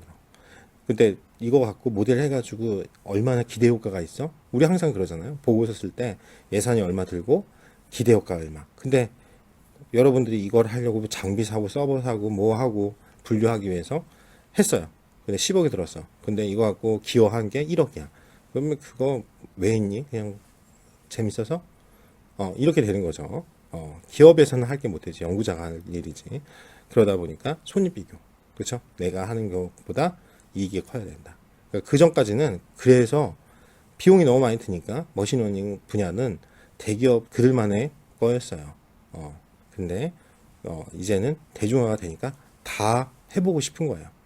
근데 그건 그냥 막 하는 게 아니라 목적에 맞게끔, 그렇죠? 하시는 게 충분합니다. 그 다음에 모델링은 변경 주기가 있습니다. 그렇죠? 그래서 근본적으로 정확도와 그 편차가 급증하는 시점에 보통 실행합니다. 그래서 뭐 분류는 뭐 최소 1년에 2번, 뭐 연관성 규칙은 비즈니스 동에서 일주일이나 1개월, 예측 같은 뭐 일주 월 단위로 모델링 기준에 따라 다르다. 근데 이런 거 외울 필요는 없고요. 그냥 보여드리는 거고, 그러니까 이런 변경 주기가 있어요. 그렇죠? 그래서 가장 중요한 거는 손익 비교를 하고 뭐 이제 적합한 모델을 우리가 현실적으로 만들어야 된다. 이제 이런 내용이고, 그래서 성공적인 데이터 마이닝의 핵심은 전반적인 비즈니스 프로세스에 대한 이해가 있어야 됩니다. 그래서 비즈니스 도메인이 제일 중요하다고 그랬어요. 그래야지 거기에 적합한 분을 모셔가지고 우리 공학도든 통계학자든 수학가든 아니면 마케터든 결국 아무리 잘 만들면 뭐예요? 팔려야지. 그렇죠? 그러니까 그분 마케터도 이해를 해야 된다는 거예요. 이게 어떤 프로세스로 진행되고 이게 되면은 어떤 긍정적인 게 있고 특히 여러분 알다시피 처음에 지금 여러분 뭐 20, 30대 있으신 분들 같은 경우는 대부분 이제 현역이시잖아요. 만약 직장인으로 지금 하고 계시면. 근데 이제 아시다시피 40대가 넘어가시면 팀장급 되시면 다 영업이에요. 기술 영업이요. 그렇죠? 여러분들이 IT 기업에 종사하신다면. 그러니까 결국은 뭐냐면 우리가 하는 제품, 서비스, 그 비즈니스 프로세스에 대한 뭐가 통찰력이 있으면 인사이트가 있어야 돼요. 그렇죠? 그래서 각 프로세스에 대한 어떠한 형태로 데이터가 발생되고 또 이게 변형이 되고 축적되는지를 그 이해관계자들이 아셔야 됩니다. 그래서 필요한 데이터를 그래서 중요한 건 선별해야 돼요. 다 못 써요. 그렇죠? 아까 말한 것처럼 비용이 너무 많이 들어요. 그렇죠? 그거 하는 것이 가능해진다 이거죠. 그래서 데이터에 대한 전반적으로 파악하고 팩트하고 특이점, 특이사항들 그걸 파악하셔야 됩니다. 그러기 위해서는 브레인스토밍, 그 다음에 데이터 마트를 잘 만들어요. 자동화 같은 경우, 그 다음에 모델링. 근데 이때는 여기도 써있죠. 처음부터 전체적으로 내가 그냥 달려드는 게 아니라 샘플링을 해서 최대한 활용을 해보는 거예요. 그래서 중요한 거는 여러분들이 지금 이렇게 수업을 들으면서도 실습을 하면서도 지금 그냥 예제만 돌리는 게 아니라 관심이 좀 있으시면 여러분 데이터도 간단하게 다 태블러 폼이잖아요. CSV나 엑셀 폼이니까 읽으시면 돼요. 여러분 알다시피 엑셀 그냥 일반 폰이면 리드 다 CSV면 CSV 파일이고 아니면 read 다 table 이렇게만 바꾸면 뒤에 그 뭐 엑셀 같은 경우도 익혀요. 그러니까 그렇게 하셔가지고 꼭 활용을 했으면 좋겠습니다. 볼게요. 자, 그 중에 대표적인 거 여러 가지가 있지만 나눠서 할 거예요. 그래서 의사결정나무가 있습니다. 우리 디시전 트리라고 많이 들어보셨을 거예요. 자, 우리 어렸을 때 많이 하셨죠? 이렇게 보시면 좋아한다, yes, 싫다, no, 원다, yes, no, yes, no, 그쵸? 그쵸? 이렇게 하는 거 여러분들 다 아실 거예요. 그래서 여기다 그냥 데이터 집어넣는 거죠. 데이터 삽입하고 그 다음에 똑같아요. 학습과 실험 데이터 설정한 다음에 의사결정 모형을 만들고 그 다음에 이렇게 yes, no, yes, no 이런 식으로 이진 분류 가장 대표적인 게 그거죠. 분류 실시하고 나중에 잘 분류가 됐는지 성과 분석해서 잘 안 됐어? 그럼 모형을 수정하고 이제 이런 방법을 사용합니다. 그래서 이제 이거를 분류 분석하기 위해서 특히 성능 평가나 이런 걸 하기 위해서 이제 우리가 트레이닝 테스트하는 게 많이 나오니까 한번 보시면 좋을 거예요. 보통 학습 데이터는 트레이닝 셋, 이제 테스트 셋 이렇게 합니다. 그러면은 학습 데이터는 모형 다시 말하면 구축을 위해서 만든 거예요. 설정을 위해서 한 데이터고 테스트 셋은 그 모형이 잘 나왔는지 정확성을 확인하는 데이터라고 그랬어요. 그래서 보통 7대3 또는 6대4, 5대5는 안 쓰고요. 보통 이거 두 개 아니면 8대2 그쵸 이렇게 했습니다. 자, 학습 데이터로 모델 학습한 후에 테스트 데이터를 이용해서 모델 예측 성능 검증한다. 이 표 기억나시죠? 마지막에 있는 그림 잘 기억하시고. 그래서 우리가 의사결정 나무를 위한 패키지가 두 가지가 있는데 그 중에 R파트라는 걸 할 거예요. 그 다음에 CART라는 Classification and Regression Trees라는 방법론을 사용해서 의사결정 나무를 구현하는 패키지입니다. 그래서 자세한 거는 어차피 우리가 실습 때 이걸 할 거예요. 그래서 아이리스 우리 가장 대표적인 아이리스 데이터를 붓꽃이라고 하는 거죠. 그걸로 할 겁니다. 그러면 이제 아이리스라는 걸 부르셔가지고 이제 전체 흐름을 하기 위해서 제가 일부러 이렇게 코드를 넣었어요. 학습 데이터를 7대3으로 이렇게 놔둘 거다. 그쵸? probability. 그쵸? 그리고 replace 다시 복원 추출하는 거예요. 그리고 이런 식으로 해서 이제 train 텍스트 그게 인덱스 번호가 첫 번째면은 트레인이고 두 번째면 테스트 이제 이런 식으로 트레인 데이터 셋과 있는 데이터를 7대3 비율로 테스트 데이터로 나눈다. 보통 이게 딱 처음에 이런 걸 설명 안 하고 여러분들이 뭐 며칠 특강 저도 많이 들었었거든요. 특히 여기 시험을 주관하는 데이터진흥원에서 하는 뭐 빅데이터 전문가 과정이나 뭐 여러 가지 이 세션이 있어요. 그런데 그런 것들을 방학 기간이나 아니면은 예전에 회사 다닐 때도 이렇게 연차를 써가지고 몇 번씩 들었습니다. 그런데 그때뿐이에요. 그렇죠? 이런 내용을 모르고 바로 그냥 들어가니까. 근데 실습을 하니까 이제 몸으로는 알고 전체 구조는 알죠. 그렇지만 코드 하나하나를 다 설명해 주진 않아요. 근데 이제 이거를 이제 전체 이런 이론을 안 하면 그런 문제가 있는 거죠. 왜 돌아서면 또 실무에서 사용하지 않으면 다 까먹습니다. 그렇죠. 그러니까 큰 그림은 어떻게 하는지는 아셔야지 나중에 코드를 봐도 기억이 나시고 해석하실 수가 있습니다. 그래서 알파트라는 패키지를 설치하고 라이브러리 부르고 gg플롯을 그쵸? 그림을 EDA죠. 결국 데이터 시각화를 하겠다. 그래서 요거 아시죠? 종속 변수 그쵸? 먼저 들어가야 되고 나머지 여러분들이 아시다시피 독립 변수는 다 쓰겠다. 데이터는 트레인 데이터를 쓰겠다. 왜? 이게 중요합니다. 테스트 이게 이제 왜? 트레인 데이터로 모델을 구축하니까. 그래서 굳이 설명을 드린 거예요. 트레인 데이터로 모델을 개발한다. 그 다음에 트리를 만들면 쭉 결과 해석이 중요하다고 했죠. 그래서 빼놨습니다. 결과 최소함이 루트 이렇게 나와요. 1번 이런 식으로 표가 나오고 그림이 이제 플러스를 하면 나오는데 여러분 알다시피 첫 번째 있는 거를 이게 왜 의사결정 모델인지는 아시죠?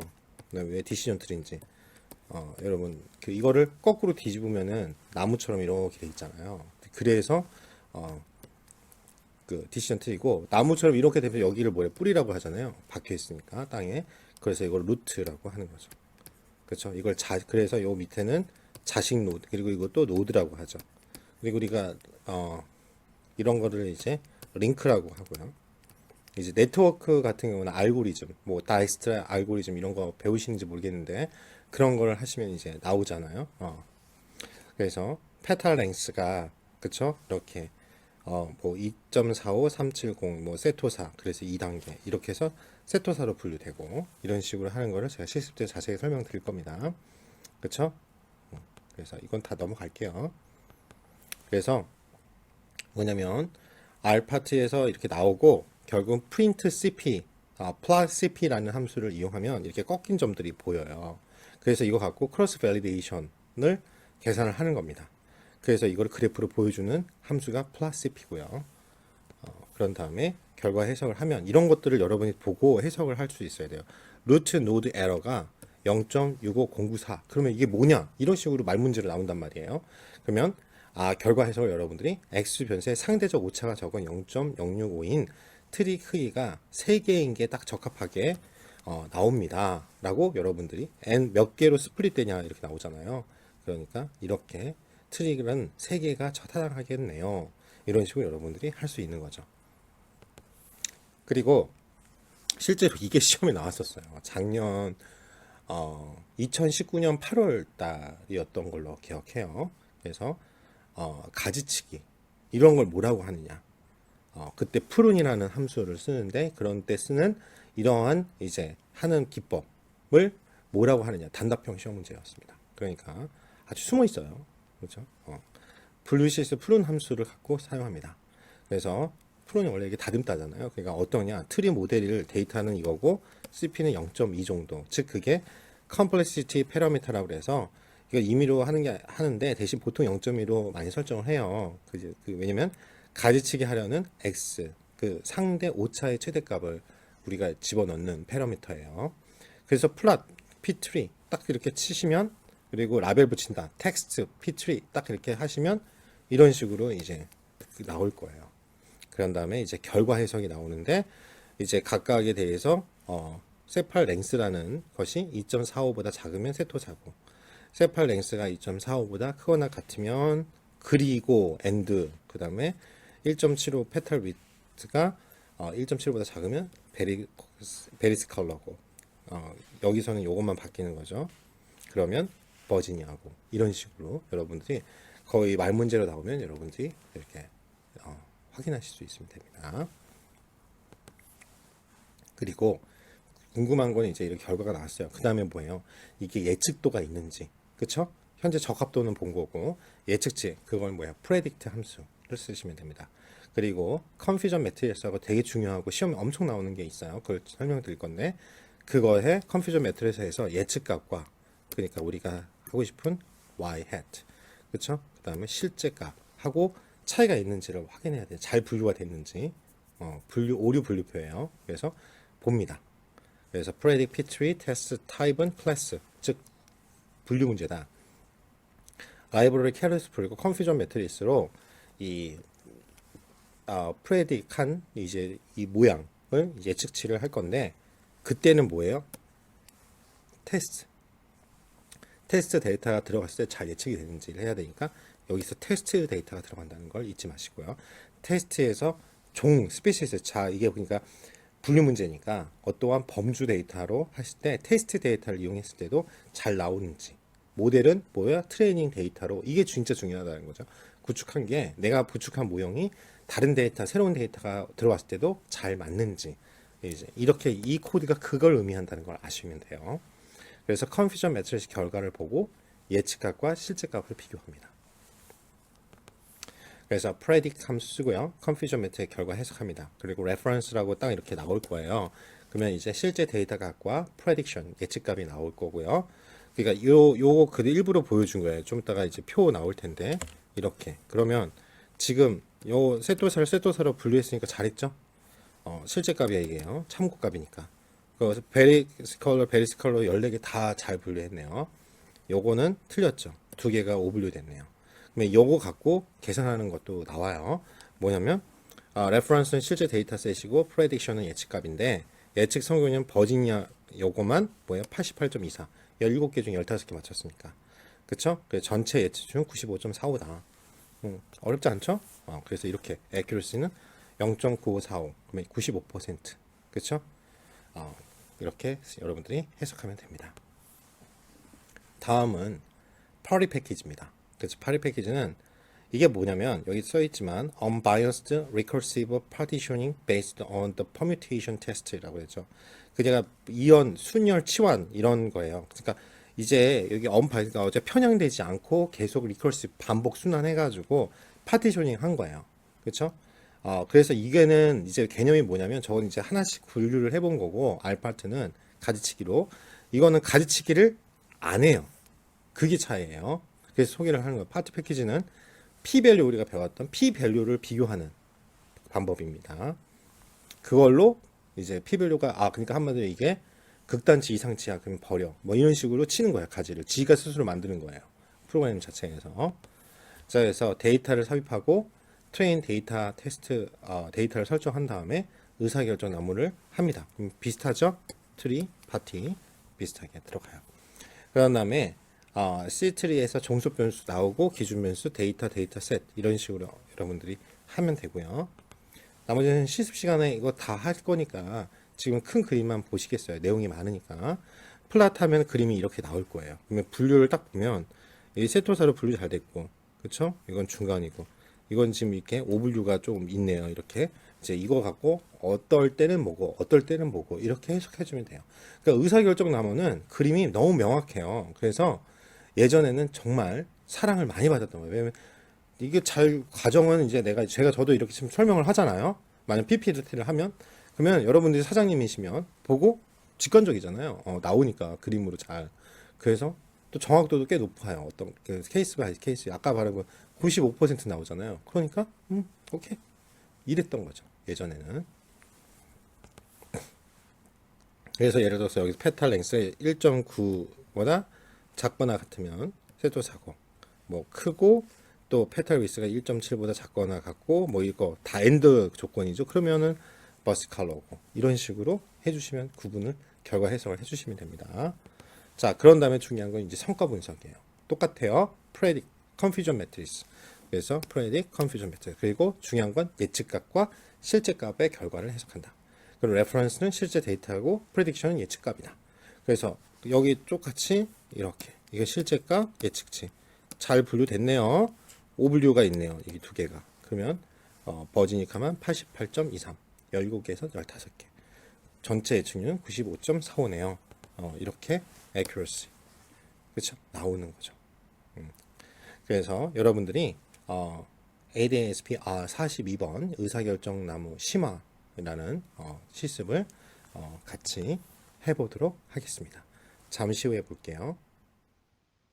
예, 여러분 그러면 의사결정 나무 심화 과정, 그 이제 알파트와 파티, 이제 하나씩, 다시 한번, 우리 해보도록 하겠습니다.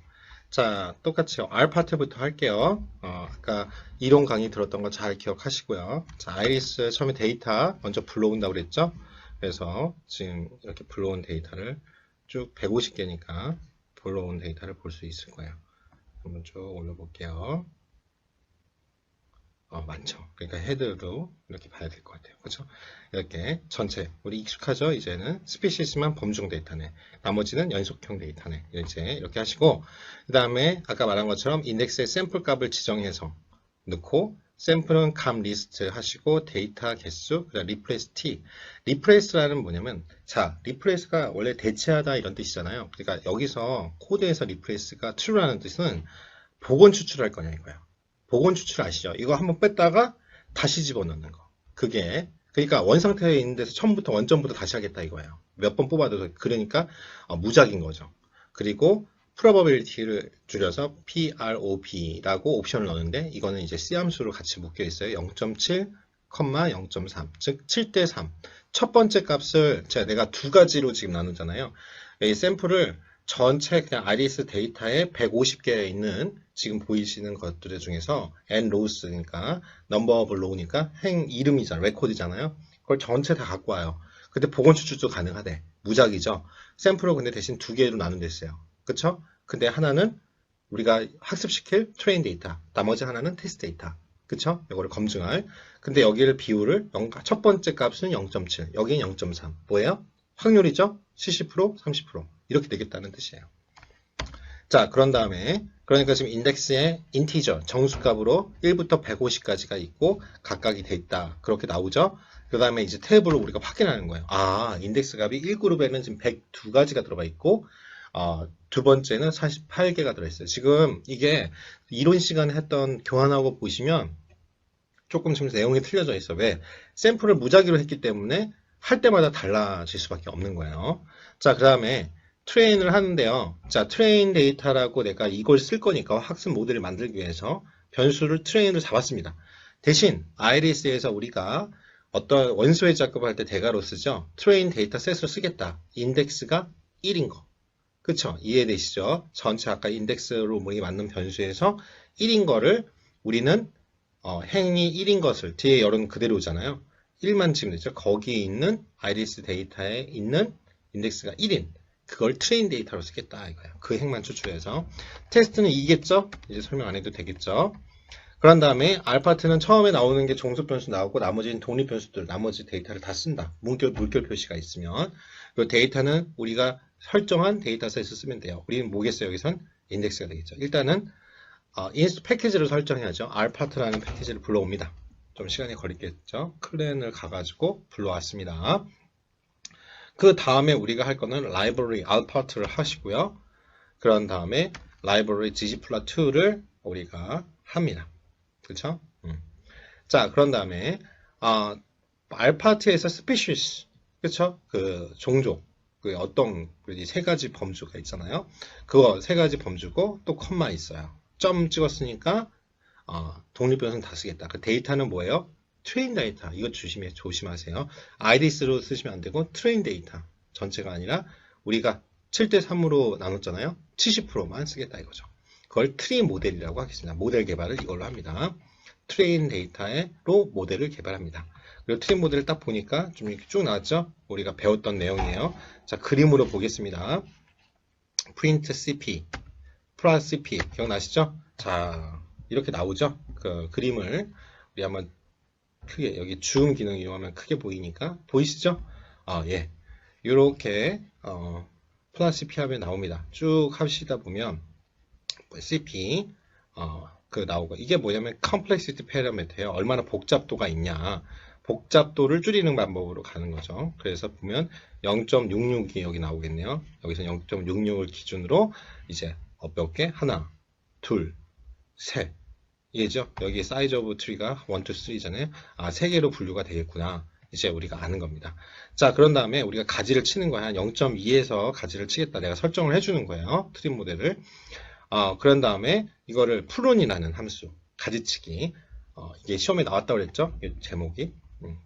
그래서 이걸 ptree라는 데다 놓고 complexity parameter고 가지치기 하려는 x의 상대 오차의 최대값이라고 합니다. 그래서 플롯 ptree, 지금 이 분류했던 이 우리가 가지치기 한 거, 그거를 플롯을 그려봅니다. 그 다음에 텍스트 라벨을 붙이면 이제 우리가 설명했던 내용이 나오죠. 2.45보다 작으면 세토사로 분류가 되고, 지금 많이 그림이 적어졌는데 보이시죠? 세토사로 보이고 1.75보다 작으면 베이스 컬러나 버지니카로 우리가 분류되는 걸 우리가 확인이 됩니다. 자, 이제는 프레딕 함수를 이용한다고 했죠. 그래서 ptree를 테스트하고 이제 서로 비교를 해봐야겠죠. 그래서 타입은 대신 뭐예요? 클래스. 이거 결국 뭐예요? 분류 문제다 이거예요. 그걸 프레드트리에다가 집어넣습니다. 그래서 그 다음에 library, 캐럿이라는 라이브러리를 불러들여요. 그런 다음에 우리가 하면 여기 라이브러리 캐럿 부르면 이제 레티스라는 패키지가 필요하니까 같이 막 다운이 될 거예요. 자, 자꾸 이거 다운이 막 되고 있을 때 누르면 에러가 나니까 그냥 좀 기다려 주시고 그 다음에 컨퓨전 매트릭스를 쓰겠습니다. 그래서 프레드 트리 하고 이게 우리가 예측값이죠. 그 다음에 테스트에서 우리가 달러 표시면 어떠한 변수로 지정 가는 거죠. 스피시스 이게 실제값이잖아요. 즉 잘 이 분류 문제를 범주형 데이터에 있는 스피시스 범주에 맞게 했나 그걸 보고 싶습니다. 그랬더니 클래스가 나오는데 우리 따로 민감도 그 다음에 특이도 그 같은 거 정확도 공부를 할 거예요. 근데 일단은 여기선 이것만 보겠어요. 먼저 세토사 베리스 컬러 여기선 아까 결과랑 좀 틀리게 나왔죠. 아까 벌스 컬러는 제가 처음에 이론 강의 할 때는 맞게 나왔는데 그쵸? 여기는 하나가 틀린 걸로 나오죠. 18개 중에 17개만 맞게 됐네요. 여기서는 이제 그쵸? 그래서 전체 정확도를 여기 한번 보시면 0.9375 아유 더 적게 줬네요. 아까 95%였는데 이론 강의할 때는 여기는 0.93 그러니까 뭐예요? 93.75% 그쵸? 그 p-밸류는 보실 필요가 없는 게 보세요. 2의 마이너스 16승이라는 거는 그쵸? 이게 소수점을 말하잖아요. 소수점이 16개짜리예요. 그러니까 0.05보다 훨씬 작잖아요. p 값이. 그러니까 이거는 유효하다. 다 유효한 값이에요. 그래서 보시면 그래서 그 다음에 우리가 파티 패키지를 활용해서 공부를 해보겠습니다. 처음에 인스톨 패키지를 하는데 트리 패키지를 이용해서 다운을 받고요. 한참 쫙 다운이 될 거예요. 라이브러리 파티를 해볼게요. 네, 또 라이브러리 막 다운되고 있죠. 그 다음에 시트리인데 스피시스가 종속 변수고요. 그 다음에 데이터는 트레인 데이터를 씁니다. 그 다음에 트리 모델을 두 번째를 쓸 거예요. 그렇죠? 그 다음에 트리 모델을 열입니다. 그러면은 이렇게 쭉 또 결과가 나오죠. 볼까요? 그렇죠? 요거를 이제 말로 설명하려면은 더 힘드니까 요걸 같이 보면서 뭐예요? 우리가 파티는 플러스를 보고 성과 비교를 하면 되죠.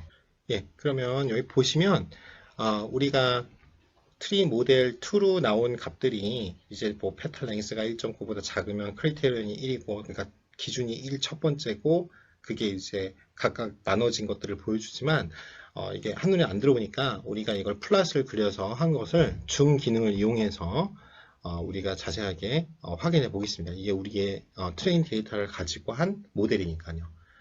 그리고 이걸 설명하기 전에 잠깐 다시 설명을 하지만 지금 우리가 알파트나 파티 패키지 전체가 어떻게 하는 그리고 성능 비교를 각 패키지마다 성능 비교를 하기 위해서 지금 하는 거지만 원래 절차가 각각 따로 여러분 파티 패키지만 쓴다고 그러면 동일해요. 데이터를 아이리스 데이터를 불러와서 하고 그 다음에 트레인하고 테스트 데이터 7대3으로 분류하고 그 다음 패키지 불러가지고 이제 분석 들어가는 건 동일합니다. 그래서 그 패키지가 지금 앞에는 제가 일부러 계속 이어서 하기 때문에 생략한 것 뿐이에요. 그러니까 여러분들이 그건 참고하시고요. 자, 이제 성능 비교 해보겠습니다. 자, 페타 랭스가 이게 어떻게 해야 됐어요? 파트라는 패키지는 우리가 아까 알파트는 플론이라는 함수를 이용해서 가지를 우리가 cp라는 걸 이용해서 우리가 설정을 해줬잖아요. 근데 이건 그럴 필요가 없이 p-밸류를 가지고 자동적으로 해준다고 그랬어요. 그러면 보면 p-밸류가 유효해야겠죠. 0.001보다 작아요. 그러니까 유효하니까 이렇게 나눴다. 그러면 이제 값만 보면 되죠. 여기 보면 1.9보다 작거나 같을 때는 어디로 가요? 노드 두 번째 보시면 n이 35예요. 35개 값이 모였고 한 그룹에 있고 세토사 그룹으로 모인 걸 여러분들이 확인할 수 있어요. 전체 다 그쪽으로 갔죠. 그러니까 잘 분류가 됐을 거예요. 자, 두 번째 보면은 오른쪽으로 가는 걸 보겠어요. 1.9보다 커요. 그러면 이제 분류 기준이 하나 더 나오죠. 어떻게 되냐면 페탈 위스. 근데 여기 보시면 p-밸류가 0.001보다 작아요. 즉 어떻게 되는 거예요? 아, 이것도 유효한 모델이구나. 그렇게 생각하시면 돼요. 그래서 두 가지로 나눠지죠. 자동으로 이 p-밸류를 기준으로 가지가 쳐진 거예요. 자, 그래서 1.7보다 작거나 같으면 어떻게 돼요? 노드 4로 가는데 35개가 지금 몰려 있는데 보니까 약간 오분류가 있어요. 두 가지 중으로 나왔죠. 버시컬러나 버지니카로. 그쵸? 그렇게 나눠져요.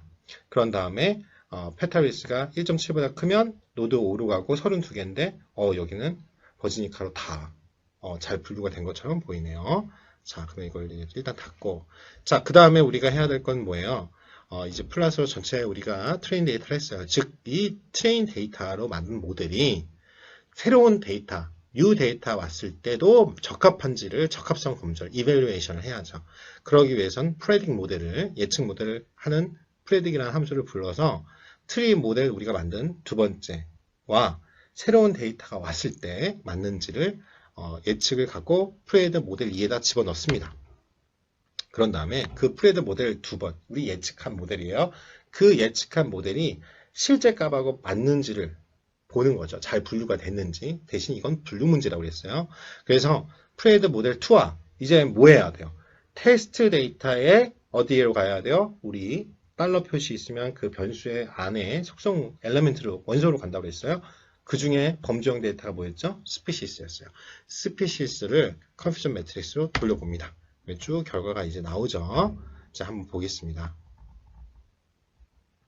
예, 보시면 레퍼런스는 아까 설명하신 것처럼 참고한 거니까 실제 데이터죠. 세토사로 15 정확하게 우리가 됐고 버시컬러가 좀 틀렸죠. 버시컬러가 하나가 오분류 18개 중에 17개의 정확도. 그러니까 각각에 대해서 여러분들이 정확도를 알려면 나눠주면 돼요. 17에서 18 나누면 되죠. 버지니카 같은 경우는 어떻게 해요? 15개 중 13개는 맞았고 오분류를 했네요. 두 가지를. 15 정확도는 13에서 15를 나눠주면 되겠죠. 그렇게 보시면 돼요. 근데 전체적인 예측 정확도는 여기 밑에 보시면 오버올 스태틱스를 보시는 거예요. 여기서 accuracy는 0.9375가 나왔죠. 그러니까 93%. 그렇죠? 93.75니까 뭐 94% 정도의 예측 정확률이고 p-밸류 값을 보면은 이게 지금 2.97하고 2-16. 자, 기억나시죠? 2의 -16은 소수점 자리예요. 그게 소수점 16자짜리네요. 그러면 p-밸류는 0.05보다 훨씬 작죠? 그러니까 그렇게 생각하시면 될 것 같습니다. 여기까지가 오늘 의사결정나무 심화, 그렇죠? 실습을 여기까지 하겠습니다. 수고 많으셨습니다. 얘는요, 시험에 그래서 가장 분류 시험, 그렇죠? 정형 데이터에서 가장 많은 시험이 나왔던 문제입니다. 잘 들으셔야 돼요. 그래서 컨퓨전 매트릭스, 말 그대로 혼동스러워요. 혼동 행렬이에요. 오차 행렬. 왜냐? 실제로 클래스 내가 레퍼런스 아까 봤지만 준 거 실제 값과 내가 예측한 거랑 잘 맞아 떨어졌느냐. 그렇죠? 그걸 비교하는 행렬입니다. 그래서 각 클래스별로 분류된 포인트와 잘못 분류된 포인트 수를 정리한 거예요. 그래서 아까쯤에 그냥 예측치, 맞나, 정확도 분류 이거는 쉬워요. 근데 이제 뭐냐면 그거에 대한 이제 다른 항목들 얘기들이 계산하는 거를 여러분들이 잘 아셔야 되는데요. 예를 들어서 이게 실제값, 이게 예측값이라고 할게요. 그러면 우리가 이제 항목을 하면 n1에 1, 그렇죠? a1, 0, 뭐 이렇게 행렬이면 0, 1 이렇게 0, 0 이런 식으로 이게 아닌 것들 이런 식으로 프레딕티드하고 그 다음에 실제 값 이런 식으로 우리가 행렬을 만들 수가 있겠죠. 그래서 우리가 보시면 정확하게 분류된 거는 1을 1이라고 하고 0을 0이라고 했으니까 이제 두 개겠죠. 2분의 1이겠죠. 그리고 틀린 거는 실제 값은 1인데 예측치를 0이라고 했으면 5분류죠. 이런 거는 여러분들이 듣고 이해가 바로 되실 거예요. 자, 그러면 그 다음부터 해볼게요. 그러면 분류 정확도, accuracy 같은 경우를 생각해 볼게요. accuracy로 보면은 어떻게 해요? 자, 전체 이게 지금 뭐가 문제가 있는데요. 이렇게 지금 안 나왔네요. 뭐냐면 전체 말 이거 쉽죠. 요거 두 개가 맞은 거잖아요. 그러면 전체 네 개의 줄을 다 더한 것 중에서 요거 두 개만 잘 된 거죠. 이걸 accuracy라고 하고요. 그러면 우리가 O 분류 잘못했던 거는 전체 확률은 1이니까 1에서 이게 만약 30%다. 그러면 0.3을 뺀 0.7이 되겠죠. 이해되시죠? 근데 이 실제로는 이렇게 됩니다. 우리가 이 two actual classes and observed labels 이렇게 나오면 positive, negative. 이제 우리가 지금 예를 들어서 코로나라고 하면 코로나가 양성이냐, 코로나가 음성이냐 판정 이렇게 할 때 굉장히 중요한 오차 분류가 굉장히 중요하죠. 이런 분류를 잘해야 되겠죠. 그러면 predicted class of the perfect classifier는 이거죠. 내가 이거죠. 양성이라고 어떤 사람을 코로나 양성 판정을 맞았어요. 그렇게 예측한 거랑 실제로 포지티브 한 거랑 이게 분류를 한 거예요. 실제 값도 어떻게 해야 돼요? 양성이 나와야 되겠죠. 그쵸? 그리고 이게 분류 기준이 클래시파이라고 하면 분류 기준이에요. 내가 분류를 딱 만든 게. 그리고 내가 음성 판정을 한 거예요. 지난 테스트 결과. 그렇게 예측한 거랑 실제로 음성으로 우리가 프레딕션 해야지만 정확하게 분류가 되는 거잖아요. 우리가 원하는 건 이거 아니에요. 그쵸? 근데 그게 아닌 경우처럼 나온다 이거죠. 자, 실제로는 현실적으로는 이게 많다는 거예요. 그래서 이렇게 네 가지로 나눠집니다. 실제로는 이렇게 클래시파이가 나와지지 않고 현실적으로 이렇게 한번 해보시면 어떤 경우가 나오냐. 자, 여기 보시면 true positive랑 false positive, 즉 내가 양성이라고 했는데 진짜로 양성이 나왔어. 근데 내가 양성이라고 했는데 아니야. 그런 경우가 있죠. 이건 말 그대로 말은 그렇지만 내가 음성이라고 했는데 진짜 음성은 나왔고 내가 음성이라고 했는데 음성이 아니었어. 양성인 사람이었어. 그쵸? 그런 경우가 나온다 이거예요. 그래서 true positive는 포지티브로 잘 예측한 거예요. false positive는 포지티브라 했는데 잘못 예측한 거야. true negative는 네거티브로 잘 예측한 거야. false negative는 네거티브로 잘못 예측한 거예요. 그쵸? 이런 경우예요. 그래서 요 용어를 잘 기억을 좀 하셔야 돼요. true positive, true negative. 이건 쉽죠? 요게 헷갈린단 말이에요. 내가 네거티브라고 음을 이제 우리 보통 0은 네거티브라고 하면 1은 양성이라고 하고 네거티브라고 예측했는데 실제로는 양성이야. false negative죠. 내가 양성이라고 했는데 실제로는 음성이야. false positive예요. 알았죠? 자, 여기서부터 슬슬 머리가 아파지기 시작하죠. 헷갈려요, 이게. 그래서 시험장에 갔을 때 여러분 보고서에 이거 반드시 져 있어야 돼요. 이거 시험 문제 100% 나와요. 지금까지. 그래서 이거입니다. 자, 이거예요. accuracy는 뭐냐면 전체 중에서 말 그대로 내가 true negative냐, true false냐, true negative냐 한 것들 이렇게 하시고, 그리고 이제 이게 시험에 많이 나오죠. 민감도예요. 예를 들어서 recall이라고도 합니다. recall 또는 sensitivity, 민감도. 그러면 이게 용어가 이제 익숙하지 않거든요. 한국말로 민감도 이렇게 나와요. 그러면 이거 계산하라 이거다. 아니면 이렇게 공식이 나와요. 그렇죠? true positive, false negative 이런 식으로 나오고, 뭐냐면 원래 이거 별 보면 암일 확률인데 암이라고 판단한 거예요. 그쵸? 원래 암이 나올 수 있는 확률에서 암이라고 판단하는 거. 그리고 프리시저는 뭐 암이라고 예측한 거. 자, 이거 보면 이거 원래예요. 레퍼런스 기준인 거예요. 원래 사실 다 암인데 그 중에서 암이라고 우리가 판단한 거예요. 그렇죠? 예측을 한 거고, 원래 우리가 이런 거죠. 암이라고 예측했어. 근데 실제 암이네? 그거예요. 그거는 정밀성이라고 하는 거예요. 이 용어를 이해하시겠어요?